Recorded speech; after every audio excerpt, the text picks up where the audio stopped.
What's going on, fellow A-Plusers? It's your boy, Adam Perez. We're back once again with a brand new episode of A-Plus Hero Report, your weekly stop for your Marvel, DC television, and movie news, streaming live for you guys today. We got 6 incredible topics we're going to be getting into. Denzel Washington possibly joining the upcoming MCU film Black Panther 3. We're definitely going to talk about it. We got some Andor Season 2 preview for you guys today, even a brand new James Bond 007 update.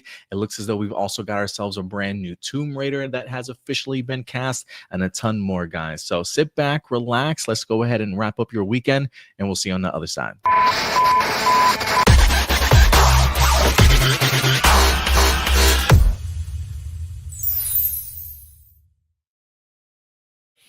Welcome to a brand new episode of A-Plus Hero Report. Ladies and gentlemen, it is I, your host, as always, Adam Perez, certainly coming through on this wonderful Sunday evening, wherever you certainly are watching us from. We are live from Fort Worth, Texas.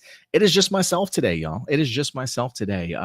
Usually when it comes to the later evening shows, it's usually myself that's rolling solo dolo here tonight. Wasn't able to get Stuart to be able to join me, but that's certainly more than fine.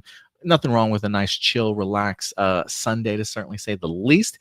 So we're going to be getting into some honorable mentions for you guys at the top, then into our 6 main topics, and of course, your live viewer questions towards the end of the show. And if you do want to submit your live viewer question, feel free to go ahead and certainly do so right now.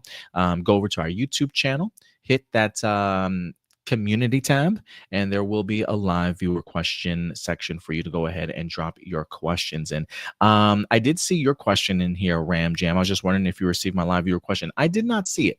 I did go ahead and double check before I went live for you, but if anything, I would recommend checking it out. Also, I didn't see it, but if you want to go ahead and submit it again, definitely go ahead and do so, man. How's everybody been doing? I hope you guys have been having a fantastic week so far.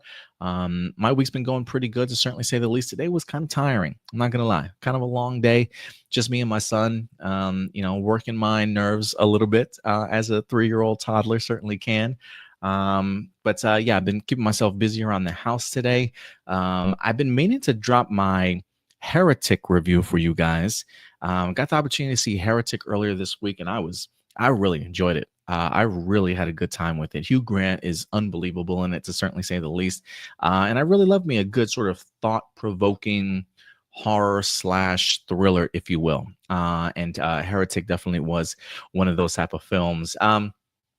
I finally also got a chance to finish The Penguin this week too, a few days late, but I did go ahead and finish it. So if there are 2 reviews that I probably will be bringing you guys this week, it probably will be a Heretic review along with The Penguin. My final thoughts on The Penguin to certainly wrap up that series as well. And man, I got to tell you, incredible show. I mean, if this show does not win Emmys this season, I would be highly disappointed. I expect all the big main leads to be nominated for them. Colin Farrell, Kristen Milioti, and just the writers also, and even just the series as well. I got to assume that it's going to be up there for like best series of the year as well. Incredible stuff. And especially getting an opportunity to see the Penguin for who he truly is through all of it. I mean, there were definitely moments in that episode where I was just like, UPOS. Like, it just really made me hate the Penguin, and I really love just the full circle for this character from when the season started to him really acquiring that power and what power will really sort of do to you, man. From his sort of incestual relationship with his mother, the truths that come out, the half-truths, the continuing to lie about things. I mean, yeah, man, it definitely boiled up some emotions inside of me, to certainly say the least. But it definitely leaves the Penguin in a prime position for where we'll definitely expect to see him come Batman Part 2. So I am really, really looking forward to it. If you guys haven't had the opportunity to check it out, I highly recommend you check out the Penguin series. I don't think you guys would be disappointed whatsoever. A couple of things. I apologize if the internet connection's a little bit up and down tonight. I've been having some trouble also with my webcam as of recent. So hopefully, if anything, my webcam doesn't drop on me. If it does, I will certainly be right back to go ahead and make sure I have it up and running. So certainly forgive me, y'all. But before we go ahead and get Marcelino, what's up, Marcelino? He says, I saw IGN rating the Penguin a 5 out of 10, which feels like blasphemy. Oh yeah, just I mean, talk about just chugging down a big glass of a haterade, man. Like I can't understand how somebody can walk. Like, look, if you can watch the Penguin and not like it, that's cool. But the disrespect of a 5 out of 10 just was not warranted for the Penguin whatsoever. It was an incredible series. And I think even people that walked away not maybe really liking it so much, they ain't rating it a 5 out of 10, that's for sure. So I don't know who's lining IGN's pockets, but they're making a fortune off of some ridiculous ass ratings for sure. Definitely not the go-to for my ratings, to certainly say the least. But let's show some love to some people that are certainly watching us live. And if you are watching us live, do me a big favor, man. Hit that like button. Hit the subscribe button if you haven't subscribed to the channel. Share these videos. Pull clips if you want to. Share them around. Let people know APlus Hero Report is certainly live tonight. Again, it's just myself, so I do apologize. So I'm going to be counting on you guys to give me some sort of feedback as we go through all of these topics. Remember, at the end of the day, these are simply my APlus opinions, but I always want to know yours. So let me know some of your thoughts. But those of you watching us live, let's give some love where it's certainly due. Enrique Perez in the house today. Just saw the behind-the-scenes feature of Kraven the Hunter, which is coming in December's in theaters. Yeah, we did do a reaction and a breakdown of the behind-the-scenes featurette. It's titled Making a Villain. We do have our video up on our YouTube channel if you want to go ahead and watch along with me and hear my thoughts. If you're looking for more insight in regards to the upcoming Kraven the Hunter film. Disney Plus 2025 first look trailer that includes first looks including Daredevil Born Again, Ironheart, and Andor season 2. Yeah, I did see some of that. I think we posted. I can't remember if we posted that or not. Also, in the official trailer for What If Season 3, which is coming to Disney Plus. Yeah, I think I even talked about What If Season 3 as well. We did get ourselves a brand new trailer here this week.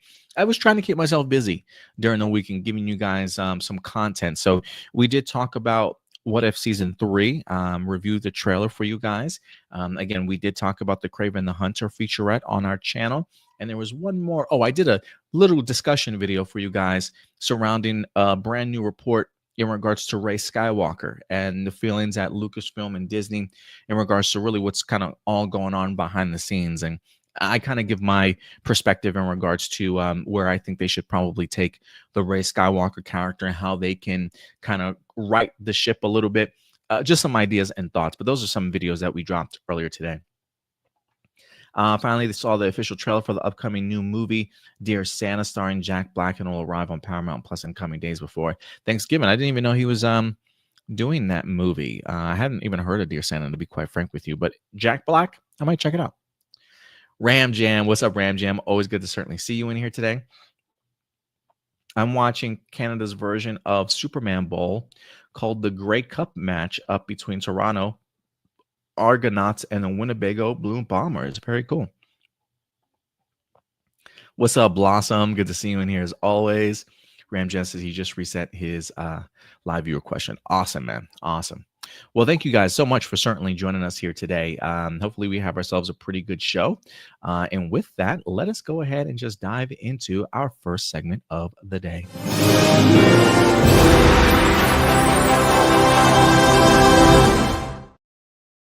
And we're going to get into our honorable mentions for you guys. For those of you who are new to the show, honorable mentions is really our segment where we highlight topics that didn't quite make our top 10, but certainly felt, or top 6, but certainly felt that you deserved to know about them.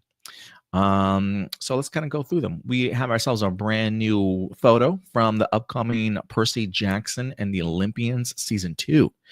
For those of you looking at the photo, they added Grammy winner and Oscar nominee Andra Day. She's going to be playing Athena, the Greek goddess of wisdom, for season 2. And this is an image here. I would assume this is she's playing the mother of this character here. But yeah, this is Andra Day that's going to be playing Athena, the Greek goddess of wisdom. Can I share a quick story with you guys? Sarab, what's up, Sarab? Good to see you in here, man. If I could share a quick story with you guys. So I posted this photo over on the Facebook page earlier this week. And, a couple people reacted to it. Actually, now that I look at it, man, there's like 57 different reactions. I guess this photo actually really gained some traction. I'm kind of surprised, to be quite frank with you. But maybe I shouldn't be. More likes than anything. But to say that this photo didn't get a couple of laughs towards it, I would be lying to you. But more likes opposed to the negativity towards it. And believe it or not, I actually had to ban somebody from the page. I really don't do that very often. I'm usually pretty open to people giving their opinions, whether they like or dislike something. But I had to ban somebody from the page this week because one of the comments that they left behind, unfortunately, was their displeasure in Andra Day being cast as Athena in regards to her skin color. One of the things that the commenter said was, why is she playing this character? If it's a Greek goddess, you should get a Greek person to play this role. And for the most part, I wouldn't have cared so much about it. But then there was like 2 spaces. And then the next comment, I swear to you, said, she needs to be a slave. A slave. And then like 3 throw up emojis. And, I'm all for free speech, but I'm not for hate speech. And I found that comment really, really disgusting. So I banned the person. But just, racism is very much alive and well in this world. And look, I don't, I get the idea. Hey, you want a Greek person to play, but you know what? Take that up with the creator of not only Percy Jackson and the Olympians, but he's also the showrunner and the writer for the show. So the creator certainly had some choice in regards to who they wind up casting for this role, and it goes to Grammy winner and Oscar nominee Andra Day, who's going to be playing Athena. So, yeah. Really took me aback. I was not expecting such a racist comment in regards to that photo, but here we are, 2024, ladies and gentlemen. What else do we got for you guys here? There is a trailer I want to go ahead and watch with you guys, but before we get into that, I'm trying to see what else we wind up having.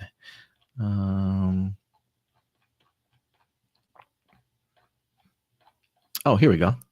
Fantastic Four just dropped a brand new synopsis for us. They still are very much playing close to the chest in regards to Fantastic Four, not revealing too much, but the first steps, or the Fantastic Four first steps synopsis, was unveiled this week. The official synopsis reads as such. It says, set against the vibrant background of a 1960s inspired retro futuristic world. I don't know, when I read that, I think of the Jetsons. It says the Fantastic Four First Steps introduces the Marvel's first family, Reed Richards, Sue Storm, Johnny Storm, and Ben Grimm, as they face their most daunting challenge yet. Forced to balance their roles as heroes with the strength of their family bond, they must defend Earth from the ravenous space god called Galactus and his enigmatic herald, Silver Surfer.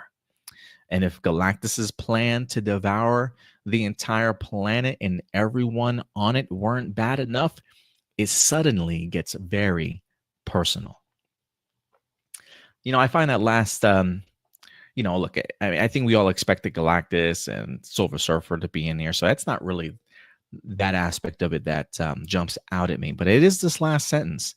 And if Galactus's plan to devour the entire planet and everyone on it weren't bad enough, it suddenly gets very personal.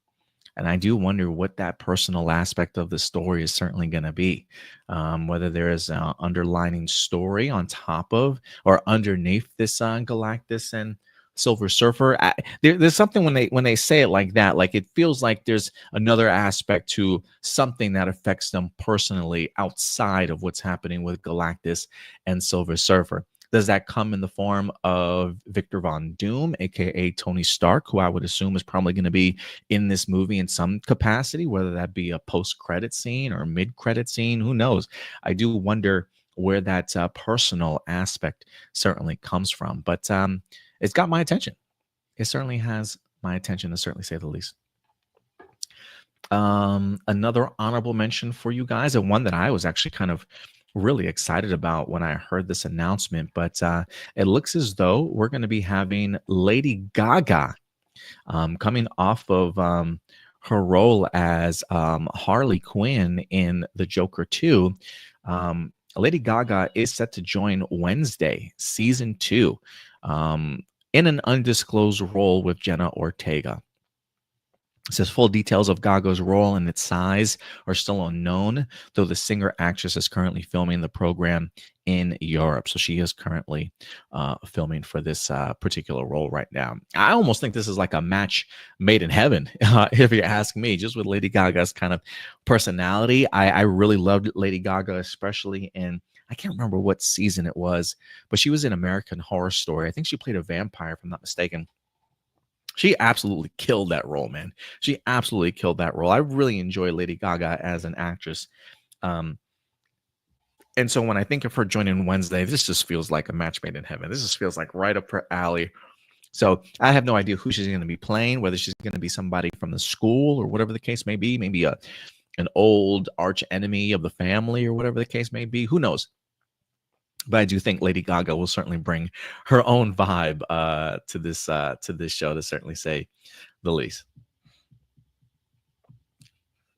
Marcelino says some people say that Lady Gaga deserves a Razzie for Joker 2. Nah, I wouldn't say she deserves a Razzie. No, I don't think her performance was bad. Like I don't think her or Joaquin's performances were bad at all.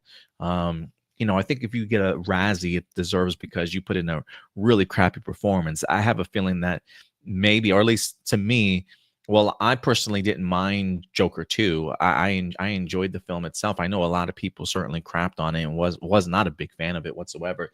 And I would think, if anything, it probably has to do more with story than I think performance. Because I think performance-wise, I think they all did relatively well. Marceline says, I've seen a lot of terrible AI-generated fake movie trailers for Fantastic Four. Really? I haven't seen any. You should shoot me a link sometime. I kind of want to see I kind of want to see what you're talking about. So Rob says, it seems like we're skipping the Fantastic Four's origins here. Seems for the best, considering we've seen them happen twice. Yeah, I kind of think that's the key. If anything, I feel like some of the glimpses that we've seen so far, Fantastic Four is almost kind of covering the origin story a little bit. Some of the little teases that we've gotten, showing them going into outer space, just reestablishing the idea of how they get their powers. So yeah, they may be going the route of like, look, we've seen this iteration before, Fantastic Four, several times. No need to certainly go back. It wouldn't surprise me if it may be some sort of opening credit sequence. They kind of give us a brief playback, cliff notes, if you will. But I don't think they're going to spend a lot of time on it, to be quite frank with you. And then last but not least, this week we got ourselves an official trailer here for Mission Impossible: The Final Reckoning. This will officially be the final Mission Impossible movie, ladies and gentlemen. They dropped a brand new trailer for us this week for us to get a glimpse at it. I've seen it a couple times already, but I do want to go ahead and rewatch it with you guys. So if anything, I'm going to go ahead and try and see if I can pull this up here. I still have not watched the last Mission Impossible movie. I'm really looking forward to the fact that I am a big Mission Impossible head. So if anything, I probably will want to I'm not going to do a full rewatch of Mission Impossible, but I'll probably start off at like Mission Impossible 3 or 4 or something like that, and then work my way up. But let's go ahead and dive into this this trailer real quick here of the last Mission Impossible movie, shall we? I'll go ahead and bring this up here. Can I make my head a little bit bigger without taking up too much space? Nah. I won't. Nope, I don't want that one either. Yeah, let's go back to this one. All right, let's check out this Mission Impossible trailer. What you talking about, Ethan? I need you to trust me. One last time.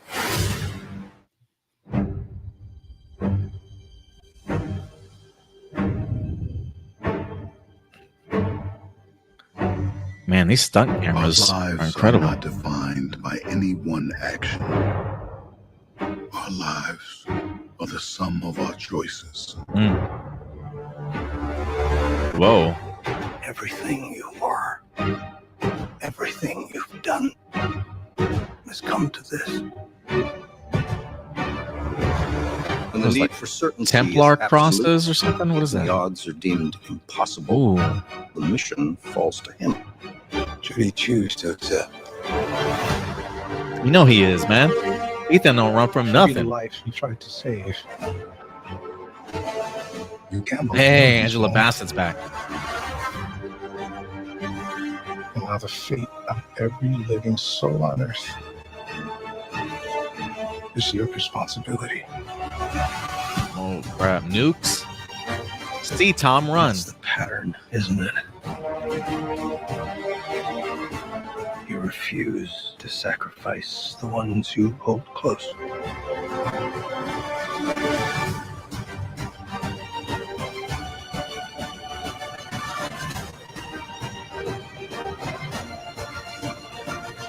Man, the action looks great. I love those close-up shots. You've always been on the right side, brother.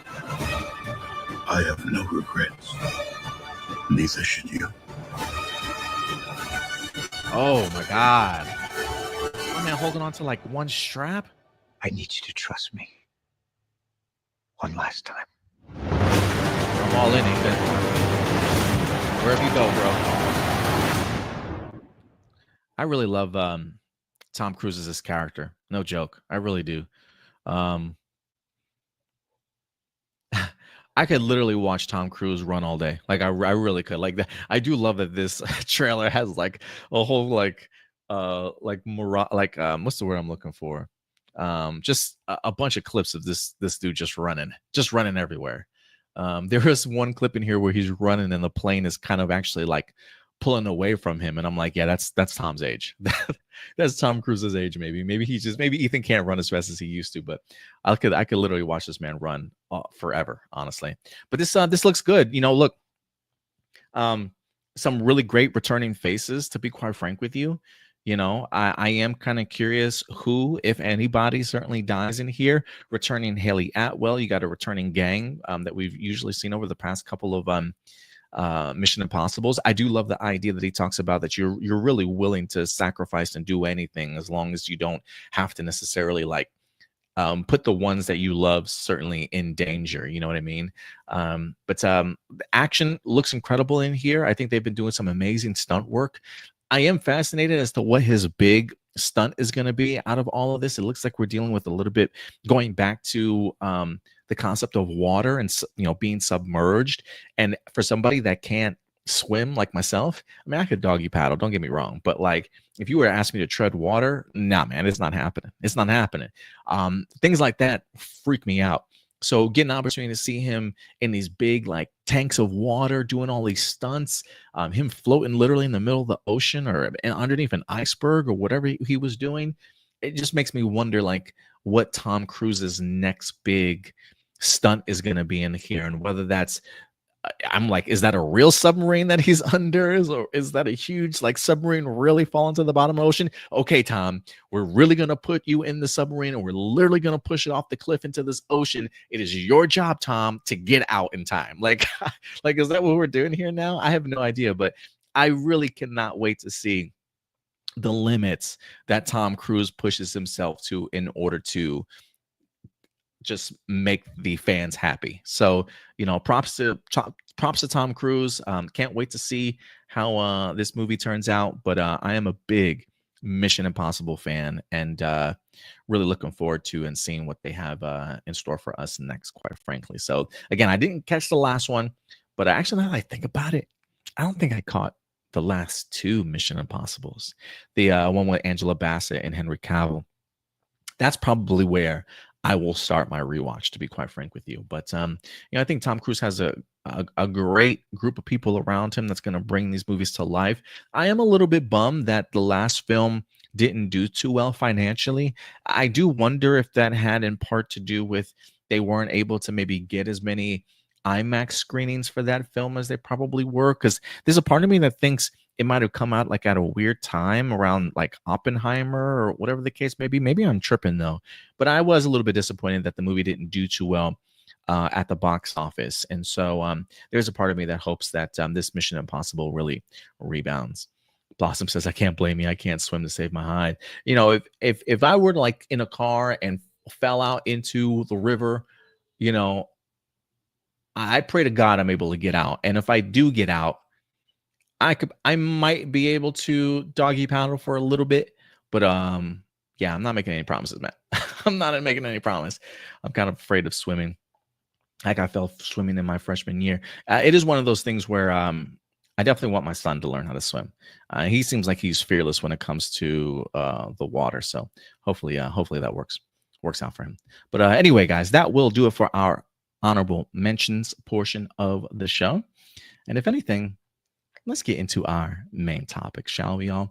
As you guys saw at our thumbnail here, we got some incredible topics we're going to be breaking down. Our 6 topics today include discussions about Black Panther 3. We got an Andor Season 2 preview, James Bond 007 update as the producers talk out. We got some brand new casting in regards to Tomb Raider. We also have an update from the director of Predator Badlands with a little bit of a twist, along with our very first look at the live action How to Train Your Dragon, guys. So I'm really excited to go ahead and get into a lot of these topics with you. But first up, Black Panther 3, ladies and gentlemen. I have really enjoyed the last 2 entries that we've had when it comes to the MCU's Black Panther.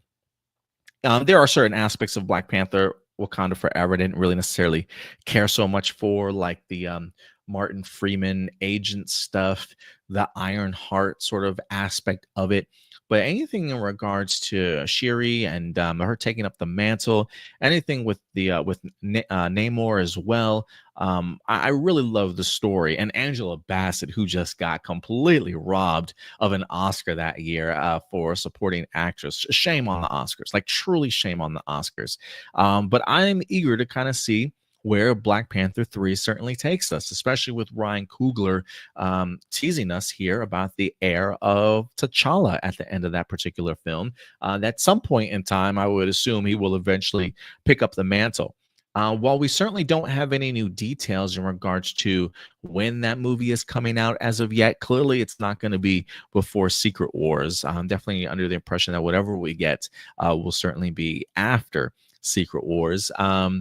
Will that be in a battle world sort of MCU? Will we be back in a traditional MCU by that time? Who certainly knows? But one detail that has come out this week that I find pretty interesting is Denzel Washington is in the news discussing this film, talking about the idea that he may have a role in a Black Panther 3. Let's go ahead and bring this up, man, because look, I am a big fan of Denzel Washington. I absolutely love what he's done as an actor, especially in regards to his career. And you say Denzel Washington, and I'm there, ladies and gentlemen. But according to the Deadline.com, it says Denzel Washington says he's set to star in Black Panther 3. Ryan Coogler is writing a part for me. Denzel Washington is headed to Wakanda. The 2-time Oscar winner, currently on a press run for Ridley Scott's Gladiator sequel, told the Today Show Australia that Ryan Coogler is writing an unspecified role for him in the next Black Panther movie. Washington let the role slip during an interview when the show's host asked him whether he still carried any anxieties around starring in flicks like Gladiator. Washington's response was illuminating. He says, "At this point in my career, I'm only interested in working with the best." Shout out to Ryan Coogler for getting to the point of even being considered in that realm from somebody as incredible as Denzel Washington. He says, "I don't know how many more films I'm going to make. Probably not that many. I want to do things that I haven't done. I played Othello at 22, and now I'm playing it at 70. After that, I'm playing Hannibal. After that, I've been talking with Steve McQueen about a film." Washington then added, "After that, Ryan Coogler is writing a part for me in the next Black Panther." After that, I'm going to do the film Othello. And after that, I'm going to do King Lear. After that, I'm going to retire. So Denzel Washington has a couple of films certainly left under his belt. And look, I'm going to tell you right now, it says Washington gave a slight smirk and shot up a peace sign after pronouncing his retirement. Hollywood is going to be different without Denzel Washington, to certainly say the least. He will certainly be missed for sure. He's he's definitely my mom's favorite favorite actor. And I love Denzel Washington as an actor also, man. He says there aren't any details out there about Coogler's plan for a third Black Panther. The second film in the franchise was released 2022, 2 years after the death of Chadwick Boseman. The film took a stomping $850 million worldwide. So there definitely was a hunger for more Black Panther, to certainly say the least, and enough rewatchability for that movie to garner $850 million at the box office. That's certainly nothing to sneeze at, man. So look, I definitely don't think Kevin Feige expected this information to slip out as of yet. So he definitely let it slip, but ain't no way that the MCU is going to shoot this man down for letting any piece of information slip, especially because, look, Homeboy's never been a part of Marvel Studios or DC Studios, never been a part of a comic book movie to know, like, what you can and probably shouldn't say, if you will. But it's Denzel Washington. Let this man say whatever he wants to say. You know what I mean? But this is huge news. This is huge news. You know, Angela Bassett was such a cornerstone to Black Panther. I thought she was great in the first one. And I thought the power and the performance that she brought for Black Panther 2 really helped carry that movie. And I think it says a lot to be able to get an actress like Angela Bassett, and then in the very next movie, get one of the greatest of all time in Denzel Washington to be a part of Black Panther. You got to be kidding me, man. That's incredible.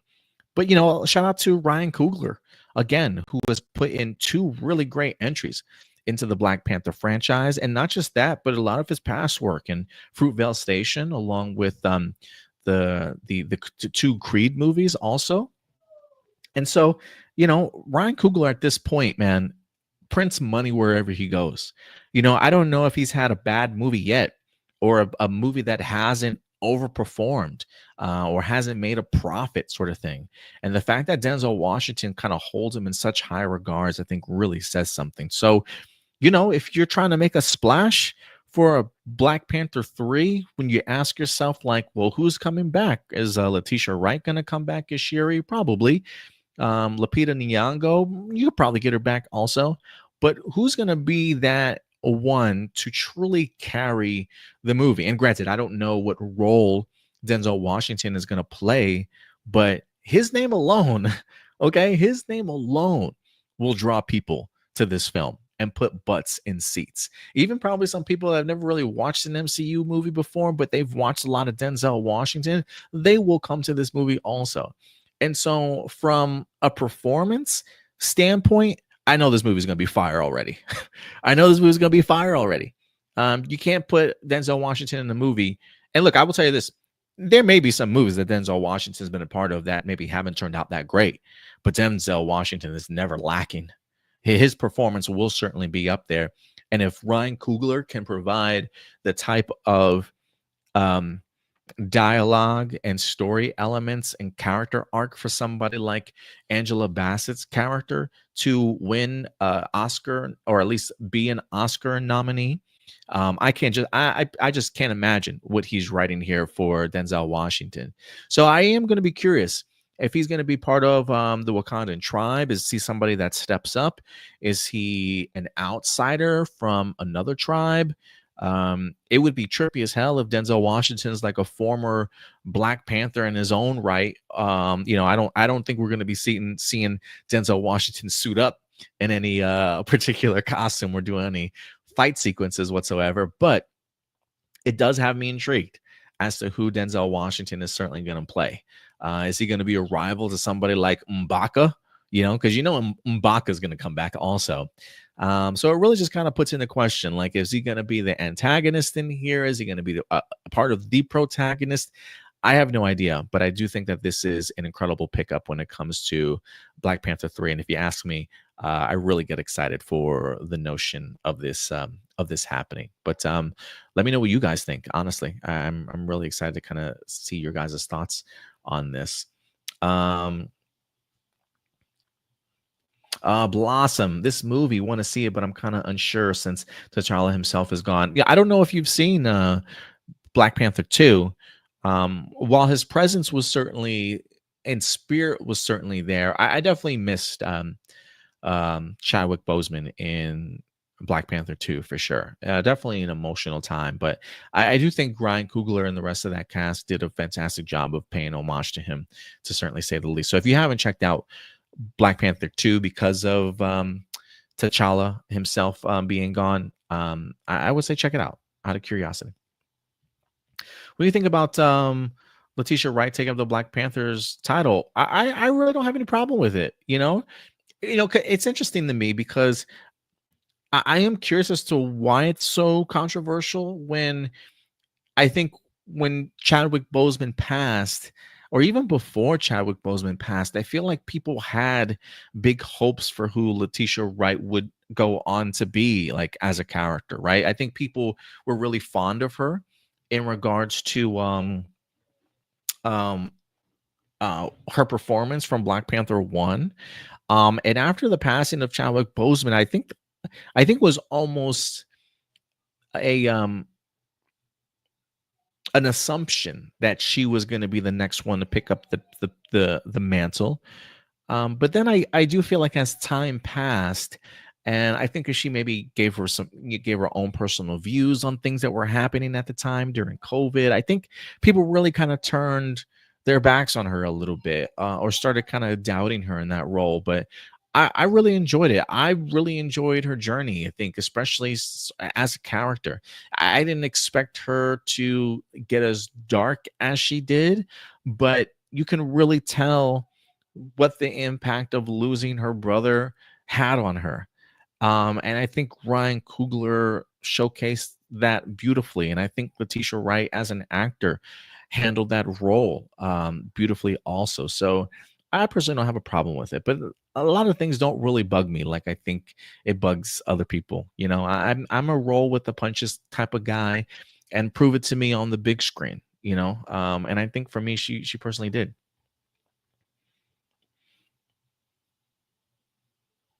So Rob says, man, this guy has his retirement planned out. Yeah, he really does. I'm looking forward to seeing some of these films that he's certainly talking about. I haven't seen Othello. He said he played it when he was 21. I wonder if that was in a film or if that was like on a stage Broadway show, or just a stage show in general. But him returning to be in Othello at 70 is pretty incredible stuff, man. But yeah, I'm glad that he has this at least planned out. Blossom says, I did see the sequel, but still feels empty. Fair enough. Fair enough, Blossom. I totally get what you're saying here. But yeah, for me at least, Denzel Washington, I hope that this turns out to be true. I can't imagine that Denzel Washington let this slip without it being factual.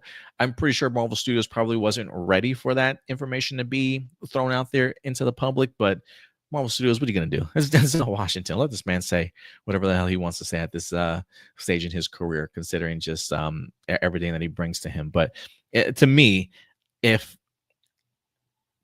Ryan Coogler, if Denzel Washington says Ryan Coogler has a role for me, it must mean that what Ryan Coogler is cooking up behind the scenes is enough to attract Denzel Washington. Because look, even though he says in this article, I want to do things in my career before I go out that I've never done before, you don't just attach yourself to like any MCU film, right?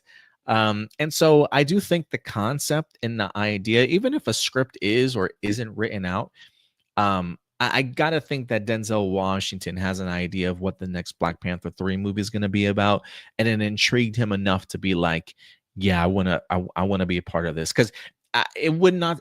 I do not believe Denzel Washington went to Ryan Coogler and was like, "I want to be in Black Panther 3." I mean, maybe he did. Look, Mahershala Ali told Kevin Feige, "I want to be the next Blade," and Kevin Feige's like, "Whatever you want, Mahershala." So maybe Denzel Washington did do it, but there's a part of me that believes Ryan Coogler has a role in mind, and he thought to himself, man, Denzel Washington would be incredible in this role, and probably convinced him enough to go ahead and be a part of it. So whatever Ryan Coogler is cooking up, it definitely has Denzel Washington's interest for him to be in Black Panther 3. So this is an immediate win for me when it comes to Marvel Studios. But as we get further and further details, we'll definitely go ahead and talk a little bit more about it with you guys and keep you up to date. But it may be a while before we get more Black Panther news, honestly, because we got Captain America 4, Fantastic Four, Thunderbolts all dropping in 2025. And then I think we've got what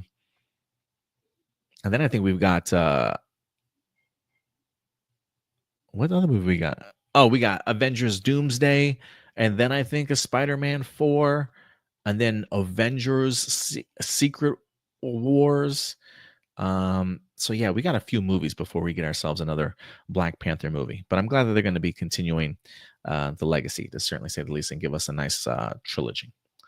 But yeah, guys, let me know your thoughts on Denzel Washington joining Black Panther 3 and Ryan Coogler having a script for him. What do you think he's going to, who do you think he's certainly going to be playing as? Certainly let me know you guys' thoughts in the comment section box below. And with that out of the way, let's go ahead and dive into our next topic, and that will be in the world of Andor, ladies and gentlemen. Man, look, I even had these other Black Panther photos I didn't even pull up when we were talking. My bad, y'all. But we're going to get into Andor Season 2 as Empire Magazine, believe it or not, this month has I think like a fall or winter 2025 sort of special kind of first look. It literally has Andor on the cover of Empire Magazine this week. And so they dropped a couple of articles that I thought was going to be rather interesting for us to dive into, as they discuss not only Cassian Andor himself, but a returning Ben Mendelsohn as Krennec from Rogue One will be making his presence known in Season 2 of Andor, as they start getting closer and closer to the reality of Rogue One. For those of you who don't know, when it comes to Season 2 of Andor, it is going to be, I believe, 12 episode season. Or maybe is it 12 episodes? I can't remember. Maybe it's 9 episodes. I think it's 12 episodes.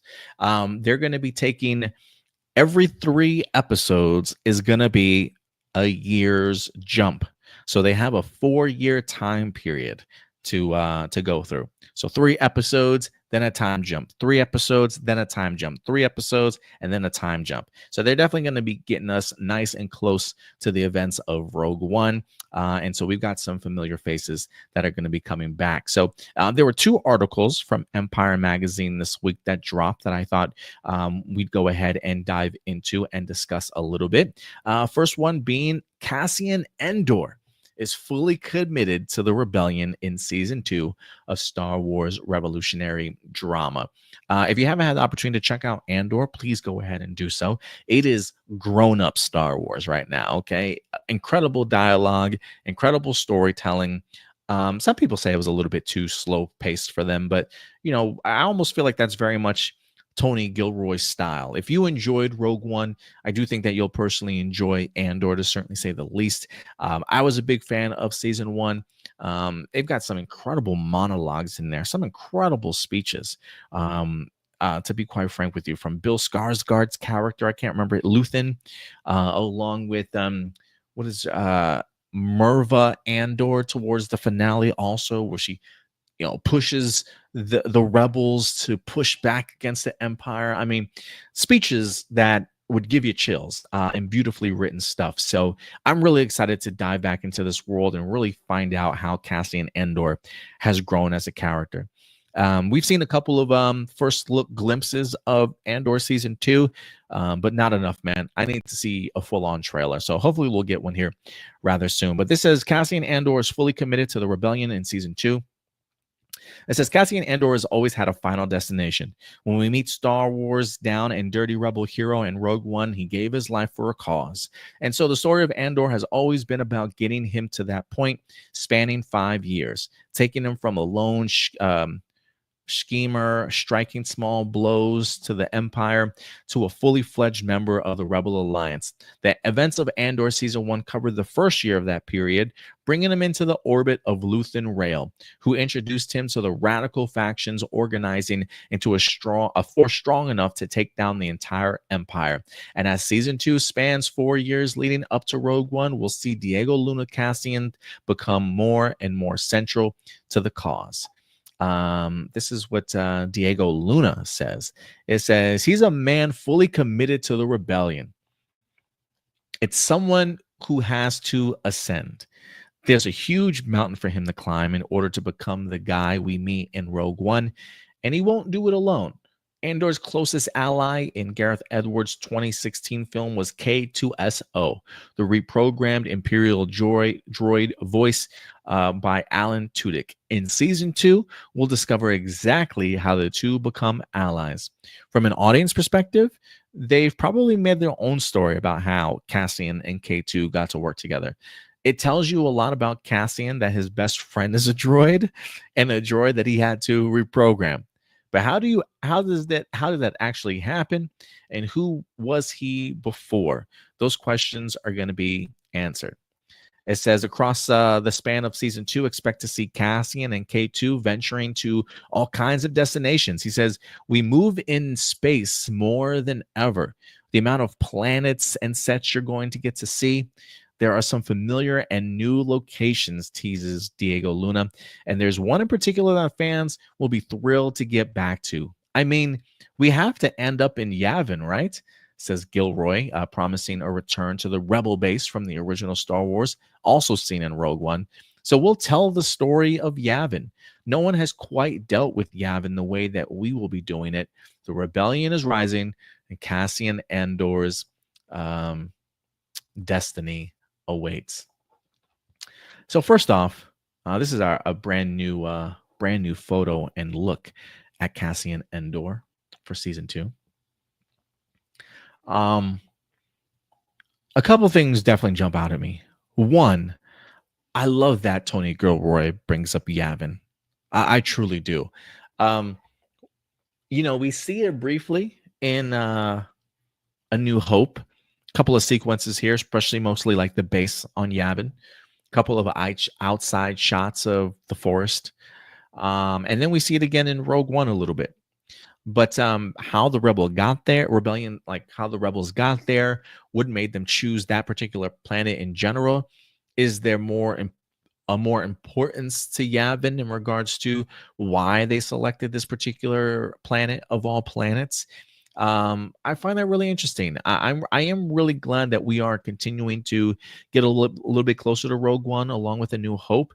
And I think it's definitely going to do its part in giving us a little bit of a better and bigger appreciation of that planet and certainly the story around it. So the fact that Tony Gilroy is thinking in that regards feels really promising to me. And I love the notion of them going to multiple planets in Andor Season 2 also. I do find it fascinating in regards to the idea of how many sets that they have. And they have some incredible set pieces that we wind up having in Season 1, especially the prison, the Imperial prison that we got to see that was surrounded completely by ocean. So I am curious as to how much traveling is done in here. Who is he going to bump into? I got to assume we're going to get some Cassian Andor and Saw Gerrera kind of stuff together with Forrest Whitaker, to certainly say the least. And I am also fascinated in K2SO, if I'm pronouncing that right. Is that what his name is? K2. I'm just going to call him K2. Because one, it means I get the opportunity to hear Alan Tudyk again as the droid. And I do wonder, like, when you go about reprogramming a droid, like, how does that happen? Right? Like, it has its own function originally. But like, as Cassian Andor, somebody that's clearly a loner, doesn't really have friends or the concept of like people that you can really trust and rely upon, right? Because I got to assume that knowing that you're part of the rebellion, there's probably like a handful of people that you know that you can pass information along to and actually talk to and trust. I mean, even when he knew that in season one, the people around him that he was working with might have been with Luthen or were like a part of things fighting alongside him, he still even had sort of that mentality of keeping things close to the chest and not fully revealing things about himself. So the idea of Cassian being a loner and working in the rebellion, like even if you have somebody next to you doing the same thing that you're doing, what level of trust can you fully have outside of the idea of like, we got to get this mission done?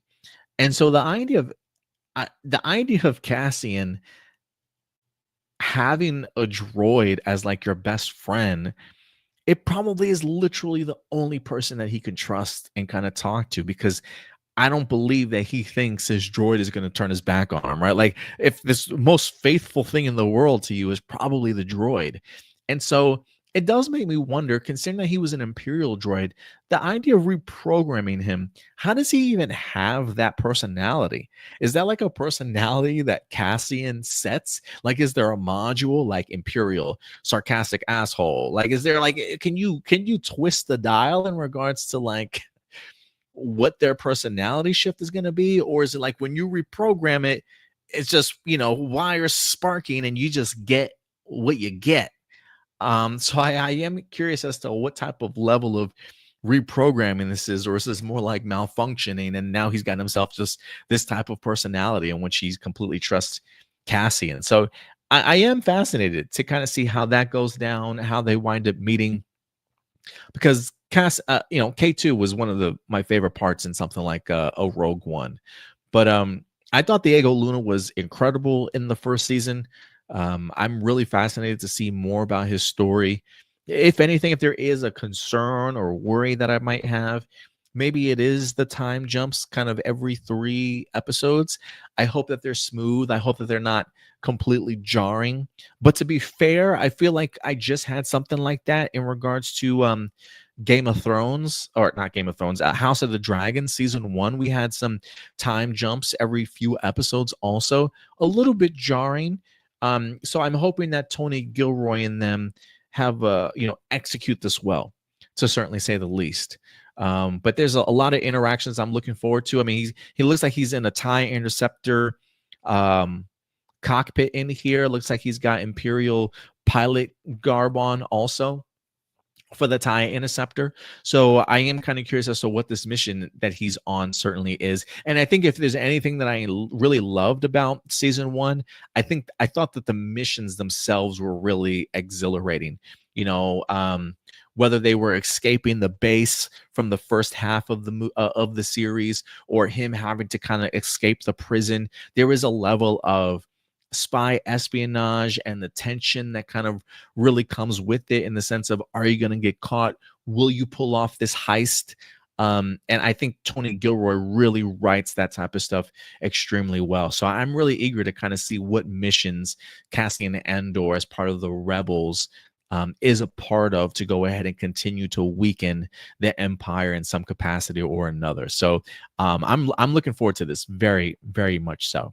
But it's not just Cassian Andor's story that's certainly going to be told. I think one of the great parts about Andor season 1 was its ability also to uplift other characters.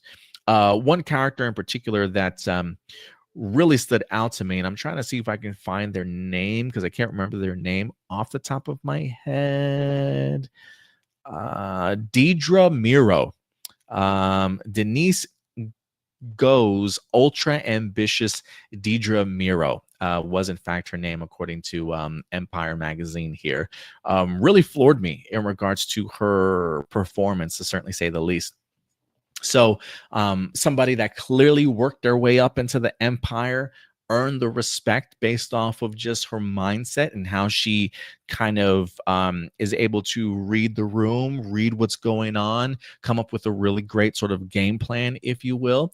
And so the fact that she's slowly but surely moving her way up into the Empire at some point in time will in fact be bumping heads here with Rogue One's Orson Krennic, as Empire says he is in fact back in Andor Season 2 and sets a clash with Dedra Meero. It says, in the pantheon of Star Wars villains, Orson Krennic is perhaps the most thrillingly smug. Played by sneering perfection by Ben Mendelsohn, Rogue One's baddie wasn't the leader of the Empire or a powerful Sith Lord.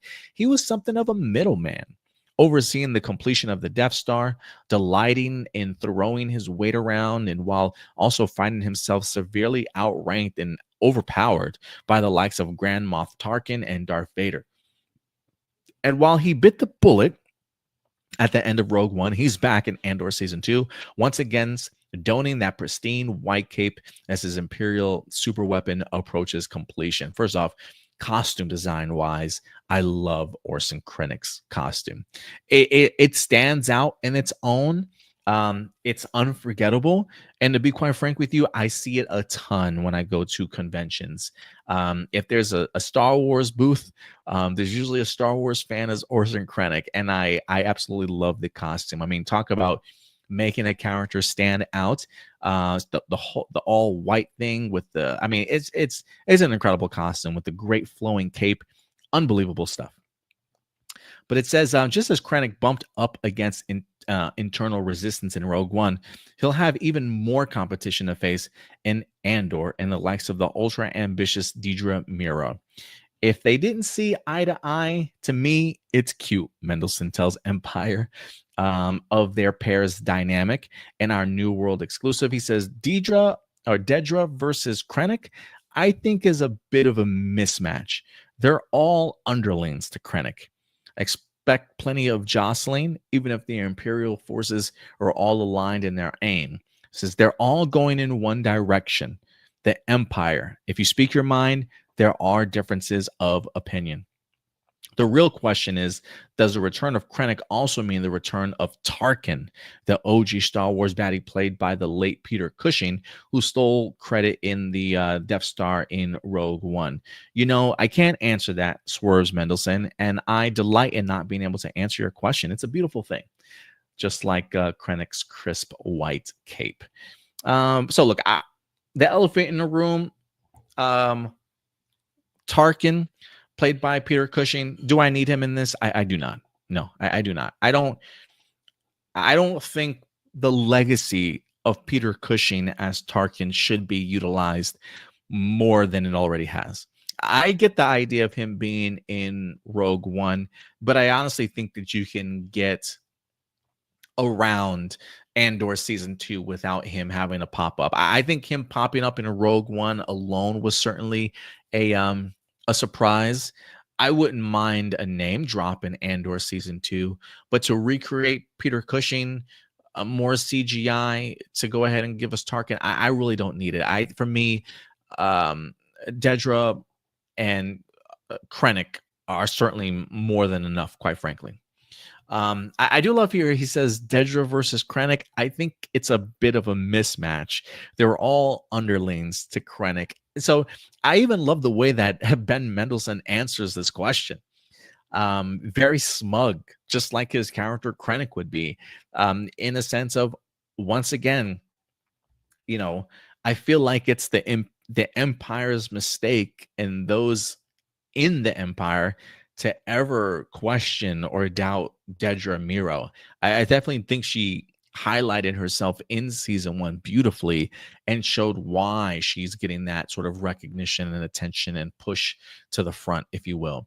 And so, but the fact that you got somebody like Ben Mendelsohn being smug even about who Dedra is and not even giving her sort of the time of day, I find really fascinating. But it is like the Empire, like it says, expect plenty of jostling, even if the Imperial forces are all aligned in their aim. You know, one of the things that really always fascinates me about the Empire is that, like, one, you almost can never trust the person that you're working alongside either. in this regards. They almost feel like they just eat each other alive. That at the end of the day, it really does kind of come down to power, right? Whether you're Krennic trying to jostle for position against those that are under you so that you can be higher up in the ranks. Then he's got somebody like Tarkin above him, sort of thing. Whereas, if Krennic has his ways, I'm sure he probably would try and take Tarkin, down a notch or take him from his position. Whereas Tarkin's out here, despite Krennic's work, also stealing credit for bringing the Death Star together. So it is always that give and take, that idea of, you're better than the next person. You're always trying to take somebody else certainly down a notch, all in the point of trying to acquire more and more power for yourself. It's almost like if you're an Imperial officer, you can't play nice, right? Like you have to have that mindset of putting somebody else down in order for you yourself to kind of acquire power. And so that feels like that's exactly what's going to happen here in Krennic's case. And considering the fact that Krennic is in Rogue One and we don't necessarily see Dedra, maybe Ben Mendelsohn's got a point here. Maybe he manages to put a stop to the rise of Dedra Meero in some particular way or another. But it does entice me in regards to just showcasing the mindset of those that certainly work as part of the Empire. That it all really does come down to how much power can you acquire, and just screw whoever you step over in order to gain that level of power as well. So Ben Mendelsohn is an incredible actor. I'm so sorry that this man got stuck with Secret Invasion. I'm so sorry, brother. I'm so sorry. But you're home now. You're home as Krennic, and so I'm really looking forward to seeing what he can do in this role, man. But I don't even know when Andor season 2 premieres.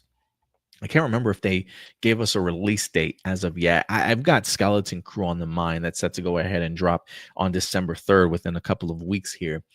So I can't remember when Andor season 2 is going to be dropping. But regardless, I'm hella looking forward to it. I truly am. But I want to know what you guys think about some of the comments from Diego Luna, along with Tony Gilroy and even Ben Mendelsohn himself. Marcelino, Ben Mendelsohn in his proper Disney role. Yeah, absolutely. Totally agree with you. Adria Ajorna, who played Bix, aka Cassian's love interest, was also on Morbius and won a Razzie for worst supporting actress. Andor only proves she is a good actress. She just had it dirty. Yeah, man. I'm sure. Yeah, terrible movies like that will certainly drag you down. But I am glad that she got an opportunity to shine a little bit in season 1. But yeah, she is a good actress, to certainly say the least. But yeah, guys, let me know your thoughts and anticipation levels for Andor season 2 in our comment section box below. And with that out of the way, ladies and gentlemen, we're going to move on to our next topic, as 007 is in the news. It's been a minute since we last had a 007 film with Daniel Craig's last run as James Bond, as Bond meets his untimely death in that film, or at least I would certainly assume so. I can't remember. I don't really know, to be quite frank. It's just what I've heard, since I personally have not watched the last Daniel Craig James Bond movie. I have an issue with saying goodbye to characters, unfortunately. But there is an anticipation level as to who the next 007 character is certainly going to be. And we have a brand new update for you guys, as the producers got the opportunity to talk about the development and really what they're looking for when it comes to the next James Bond. So let's go ahead and pull this up here. This comes to us from the Associated Press. On the eve of Oscar's honor, James Bond producers reflect on legacy and the future of 007. This is Barbara Broccoli to the left here. She's usually the more vocal one about when it comes to James Bond, and Michael G. Wilson next to her. It says, trying to see, I don't want to read through all of this because it's not all about James Bond here. So let's see, where is that quote?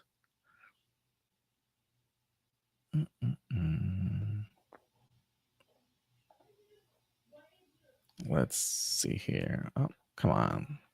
Let's see here. Where'd it go?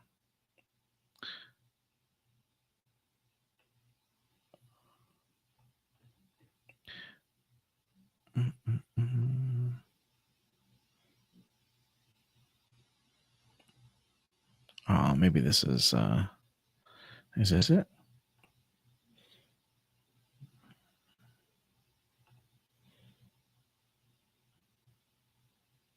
Why does this thing keep doing this to me? AP, Associated Press, you're driving me crazy here today, bro. You're driving me crazy today.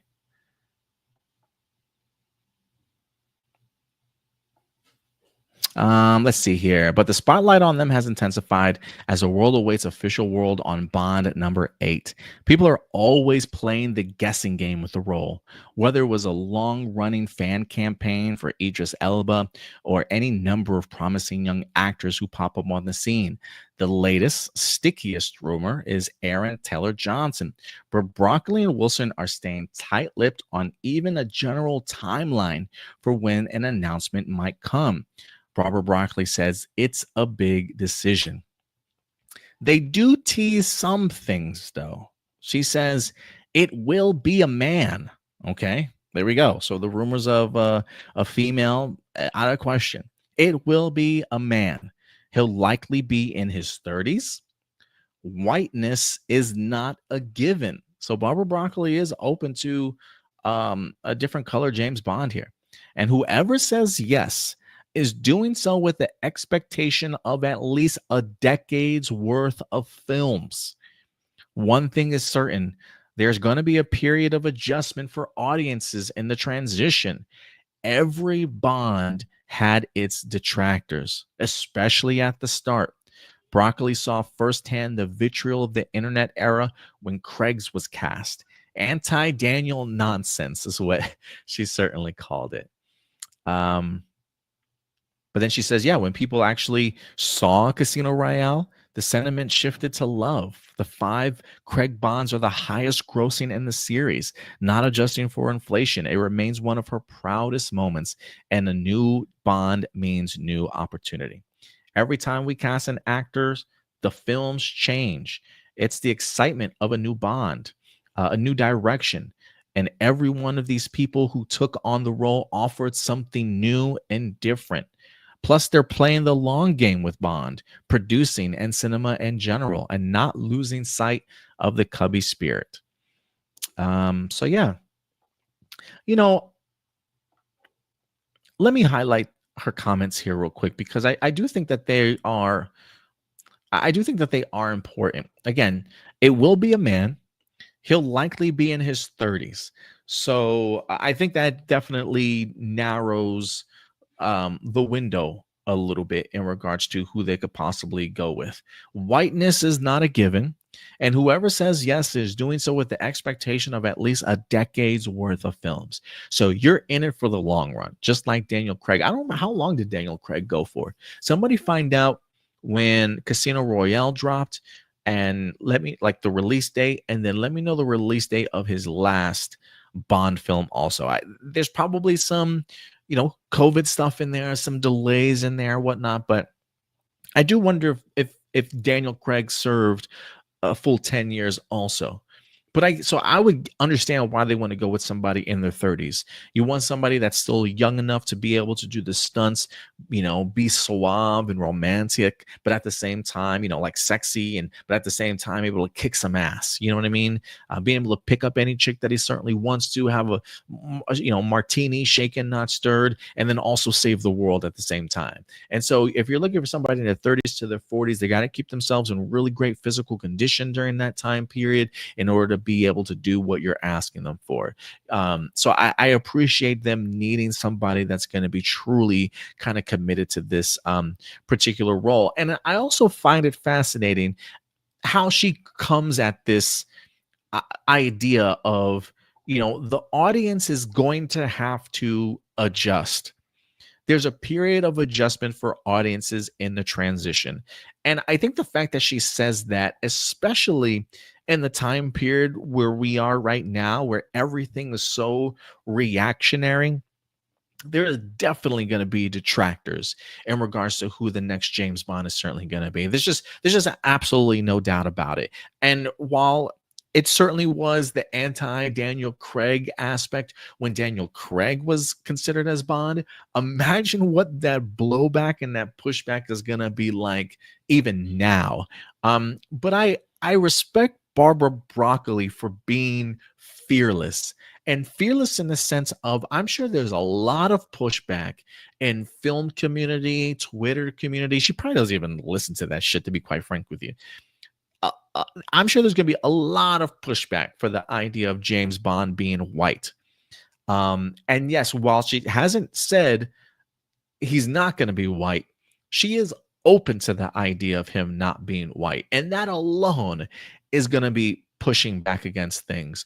But I appreciate Barbara Broccoli for being um, brave enough and taking risks and chances, and feeling comfortable in herself in the sense of this property and franchise is ours. We are going to deal with it as we feel is best and right for the character. And no amount of distaste or displeasure or pushback is going to take me off of what I envision for this character. And I think that's bold for her to say in a time period like this. And the fact that she had to make that same call with somebody like Daniel Craig, and look what we got. And now it's time for them to make that call once again. And so I agree with her. I do think there's going to be a period of adjustment. People hated the concept of Hugh Jackman being Wolverine at the time. Remember, this is back in like what, 99, 2001. We're like 20 years separated. And now Hugh Jackman is like the only Wolverine that anybody will ever accept, you know?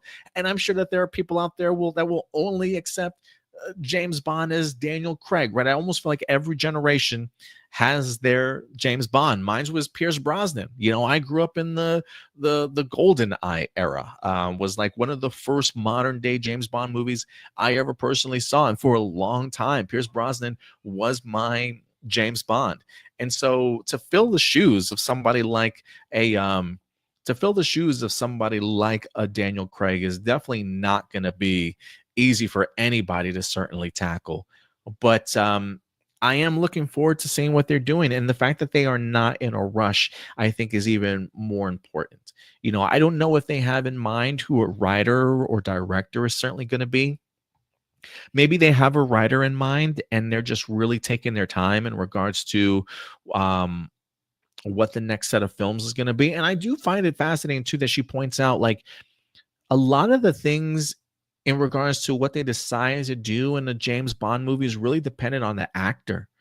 You know, that it really shifts the mood and the tone and the vibe of the next set of James Bond movies that you're going to get. Because trust me when I say the Daniel Craig James Bond movies felt significantly different than what we got with Pierce Brosnan or anybody that certainly came before him. And so I do think that I do appreciate Barbara Broccoli for being forward thinking and allowing the Bond that you wind up casting to help mold and shape the next generation of James Bond films.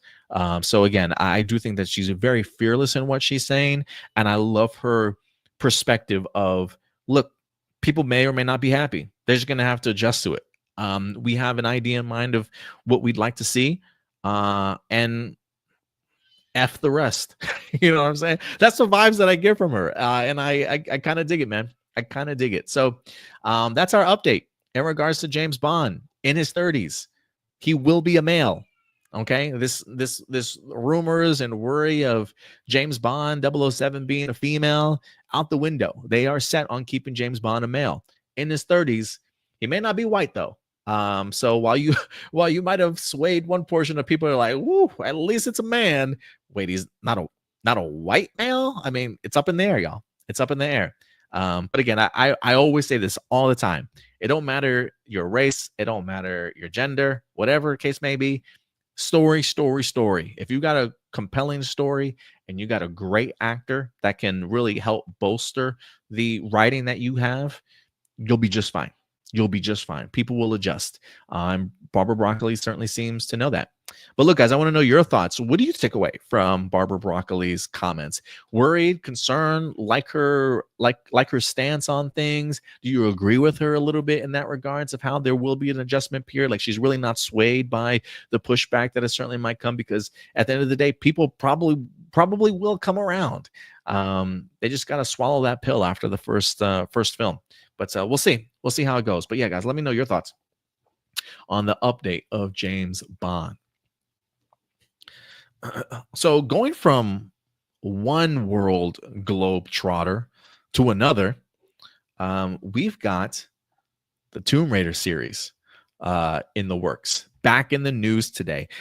This might have been last week or maybe the week before. We gave you guys an update in regards to the Phoebe Waller-Bridge live-action Tomb Raider series that's going to be on Amazon Prime.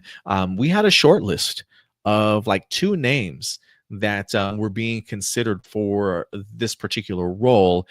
They did say that there were a couple other people, but they had not been named whatsoever. So it certainly was a surprise to me here this week when we actually got a casting announcement for the brand new Tomb Raider. For those of you who don't know, the past live action Tomb Raiders have in fact been played by Angelina Jolie along with Alicia Vikander in the most recent Tomb Raider film a few years back. I thought she did relatively good. The movie itself was but I thought Alicia did pretty good. I actually really would have loved to have seen Alicia Vikander certainly come back, but unfortunately, that certainly wasn't the case. So we're going from movies to now a live action television series. I believe Haley Atwell is currently voicing Tomb Raider in the animated series, which, mind you, the Tomb Raider animated series on Netflix did get a second season. They have approved it for a second season, so we will be getting another season of that.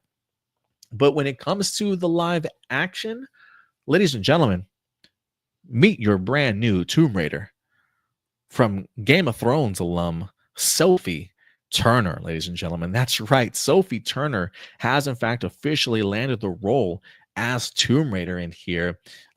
We got an article from Deadline that confirms that she's actually, I believe, poised to play the character. Let's go ahead and read this, shall we? Deadline: Tomb Raider Sophie Turner poised to play Lara Croft in Phoebe Waller-Bridge's Amazon series. It says this is an exclusive. Sophie Turner is in negotiations to star as Lara Croft in Tomb Raider, Prime Video's high-profile series adaptation of the video game franchise from Emmy-winning Fleabag creator Phoebe Waller-Bridge, sources tell Deadline.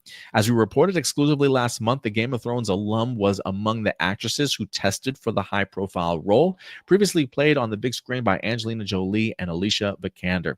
Tomb Raider, which Amazon MGM head Jennifer Salke called epic and globetrotting, will, while announcing the series order in May, has been a passion project for Waller-Bridge, who spoke fondly of the title character at the time of the pickup. Phoebe Waller says, Lara Croft means a lot to me, as she does to so many, and I can't wait to go on this adventure.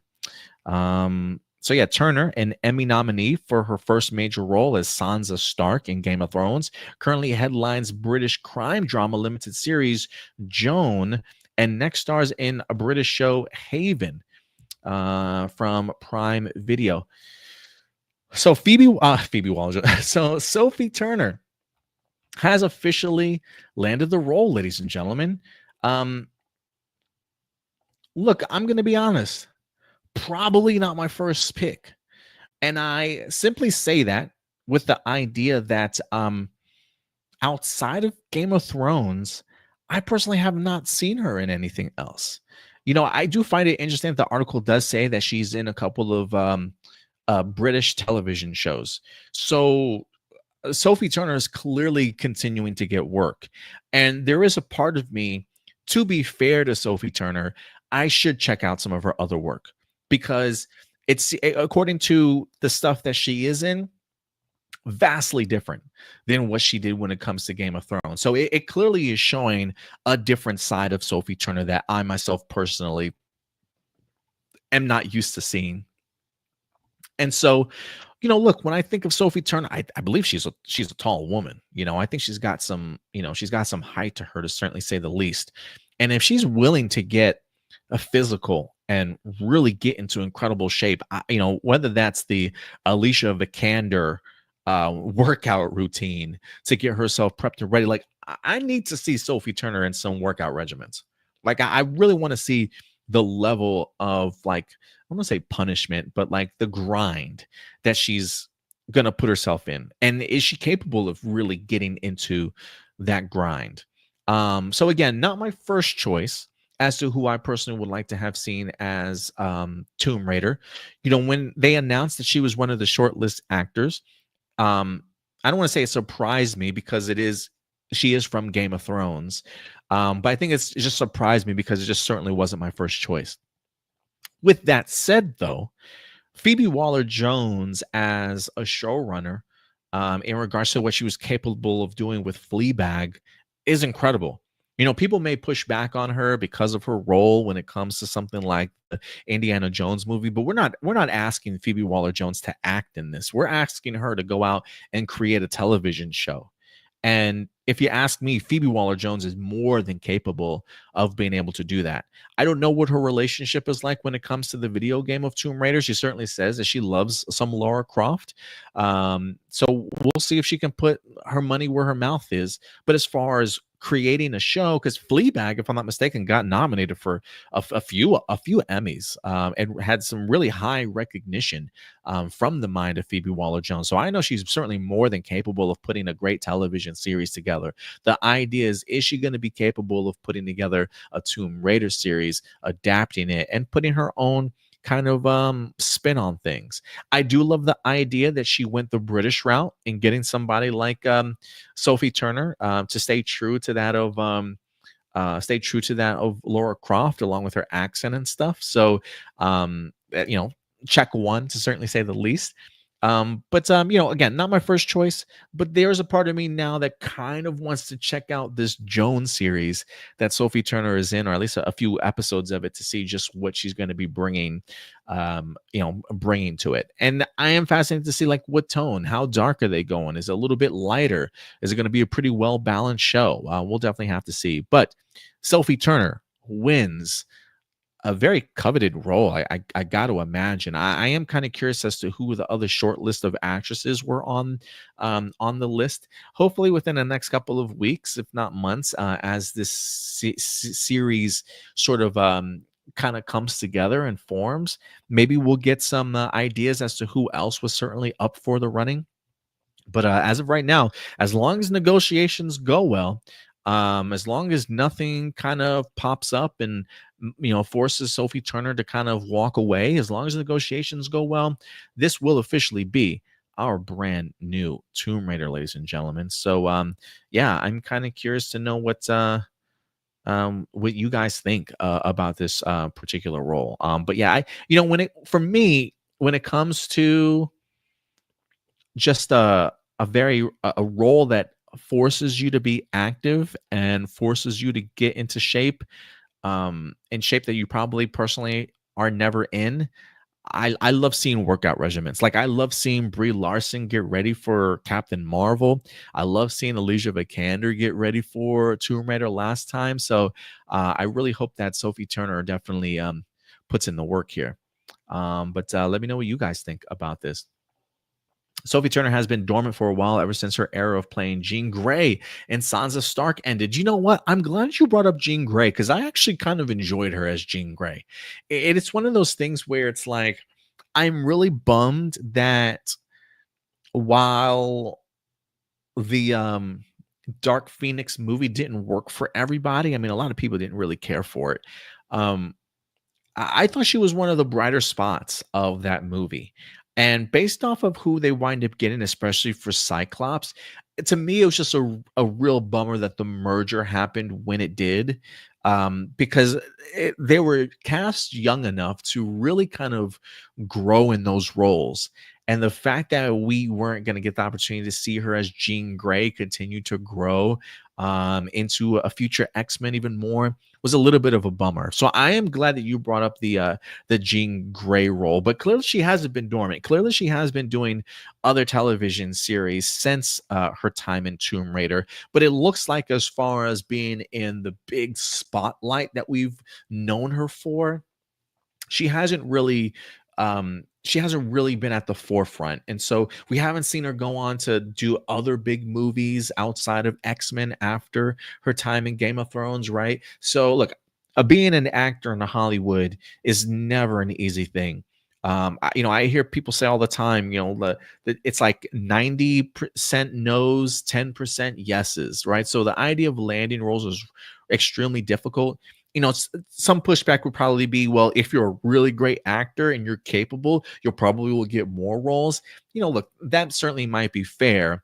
But I do think that Sophie Turner certainly gave what they were looking for in regards to casting her for this role and what they were asking for. And again, she currently headlines the British crime drama limited series Joan, and she is set to star in another British show, Haven, both which will be for Prime Video. So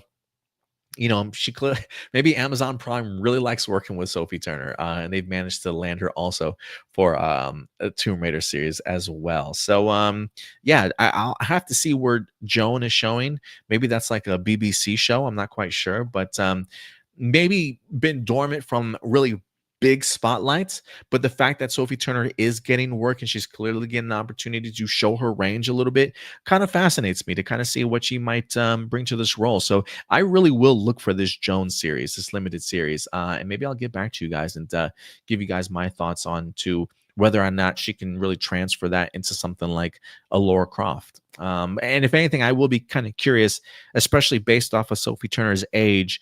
Will this be an origin story? Are we really going like recent trilogy sort of storytelling for Tomb Raider? Or will she still be young but have that experience under her belt already? Those are really two key things I'm going to be looking for when it comes to the Tomb Raider series. But let me know your guys' thoughts in the comment section box below.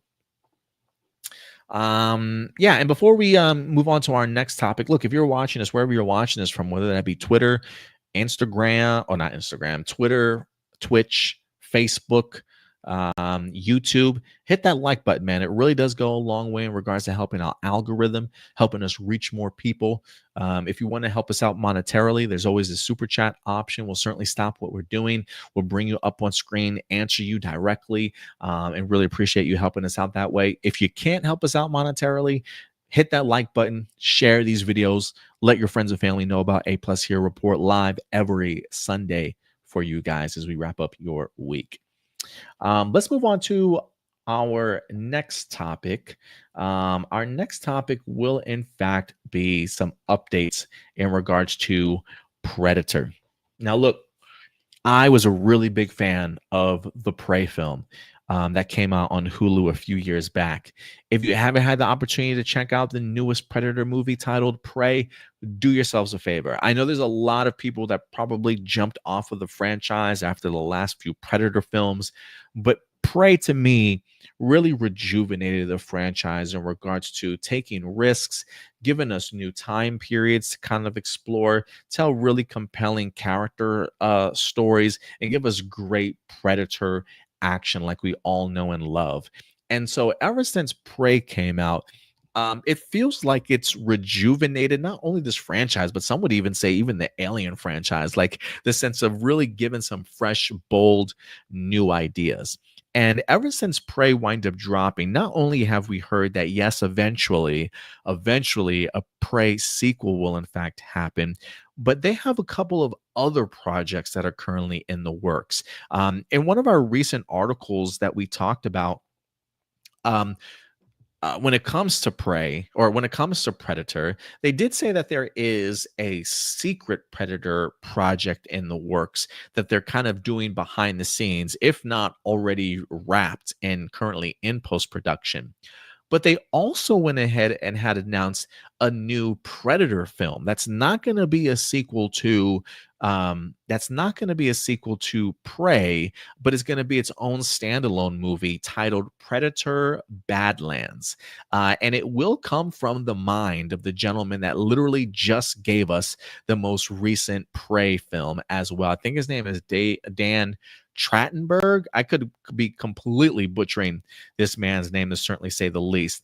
But we do have ourselves a really fascinating update in regards to Predator Badlands that certainly had me scratching my head, and one that excites me, but at the same time, I'm thinking to myself, how are you going to pull this off?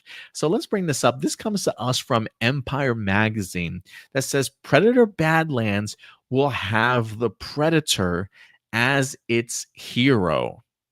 The creature is front and center. And for a franchise that has always had a Predator as the antagonist, how do you go about making that antagonist turn to a protagonist? Like, I've seen a character in like Venom that I grew up as a kid that all I knew Venom was a heartless killer, right? He formed with Eddie Brock, turned Eddie Brock into a ruthless fucking bully, and Venom just wanted to kill. That's the Venom that I knew. And then when we get to Sony Pictures, he's got to be an anti-hero. And granted, to be fair to the Venom character, over the decades, he has transformed into other things, right? So there has been other sides of the Venom character. But Sony Pictures gave us a once antagonist and Venom, and now has him doing club dances and ballroom dances in freaking Venom 3, The Last Dance, right? They really have turned Venom to me into a lighthearted joke at times. And so as long as my Predator doesn't have a dance montage or a dance sequence, I'm cool with that. Like, I don't need him to be that level of hero, but I am fascinated at the idea of taking this antagonist in Predator that we've always seen him as and flipping the script in regards to now having him as the hero. Let's go ahead and dive into this. And first off, if you guys see this image up here, this is a first look image of the director and what looks to be the Predator himself, but they have clearly masked him up. We clearly cannot see or blurred him out. We clearly cannot make out the definition of what this Predator character looks like. But it says the Predator franchise has, over the years, given us all kinds of heroes. We've gotten Arnie's rippling muscles in the original, Danny Glover's LA Cop in the sequel, a gaggle of reprobates in Predators, and most recently, Amber Midthunder's Comanche warrior Naru and Dan Trachtenberg's Prey. But for his next Predator outing, Trachtenberg has something very different planned. 2025 will see the release of Predator Badlands, as well as another film in the franchise that he shot simultaneously in secret, which isn't exactly a follow-up to Prey, but a future set tale taking place on an alien planet.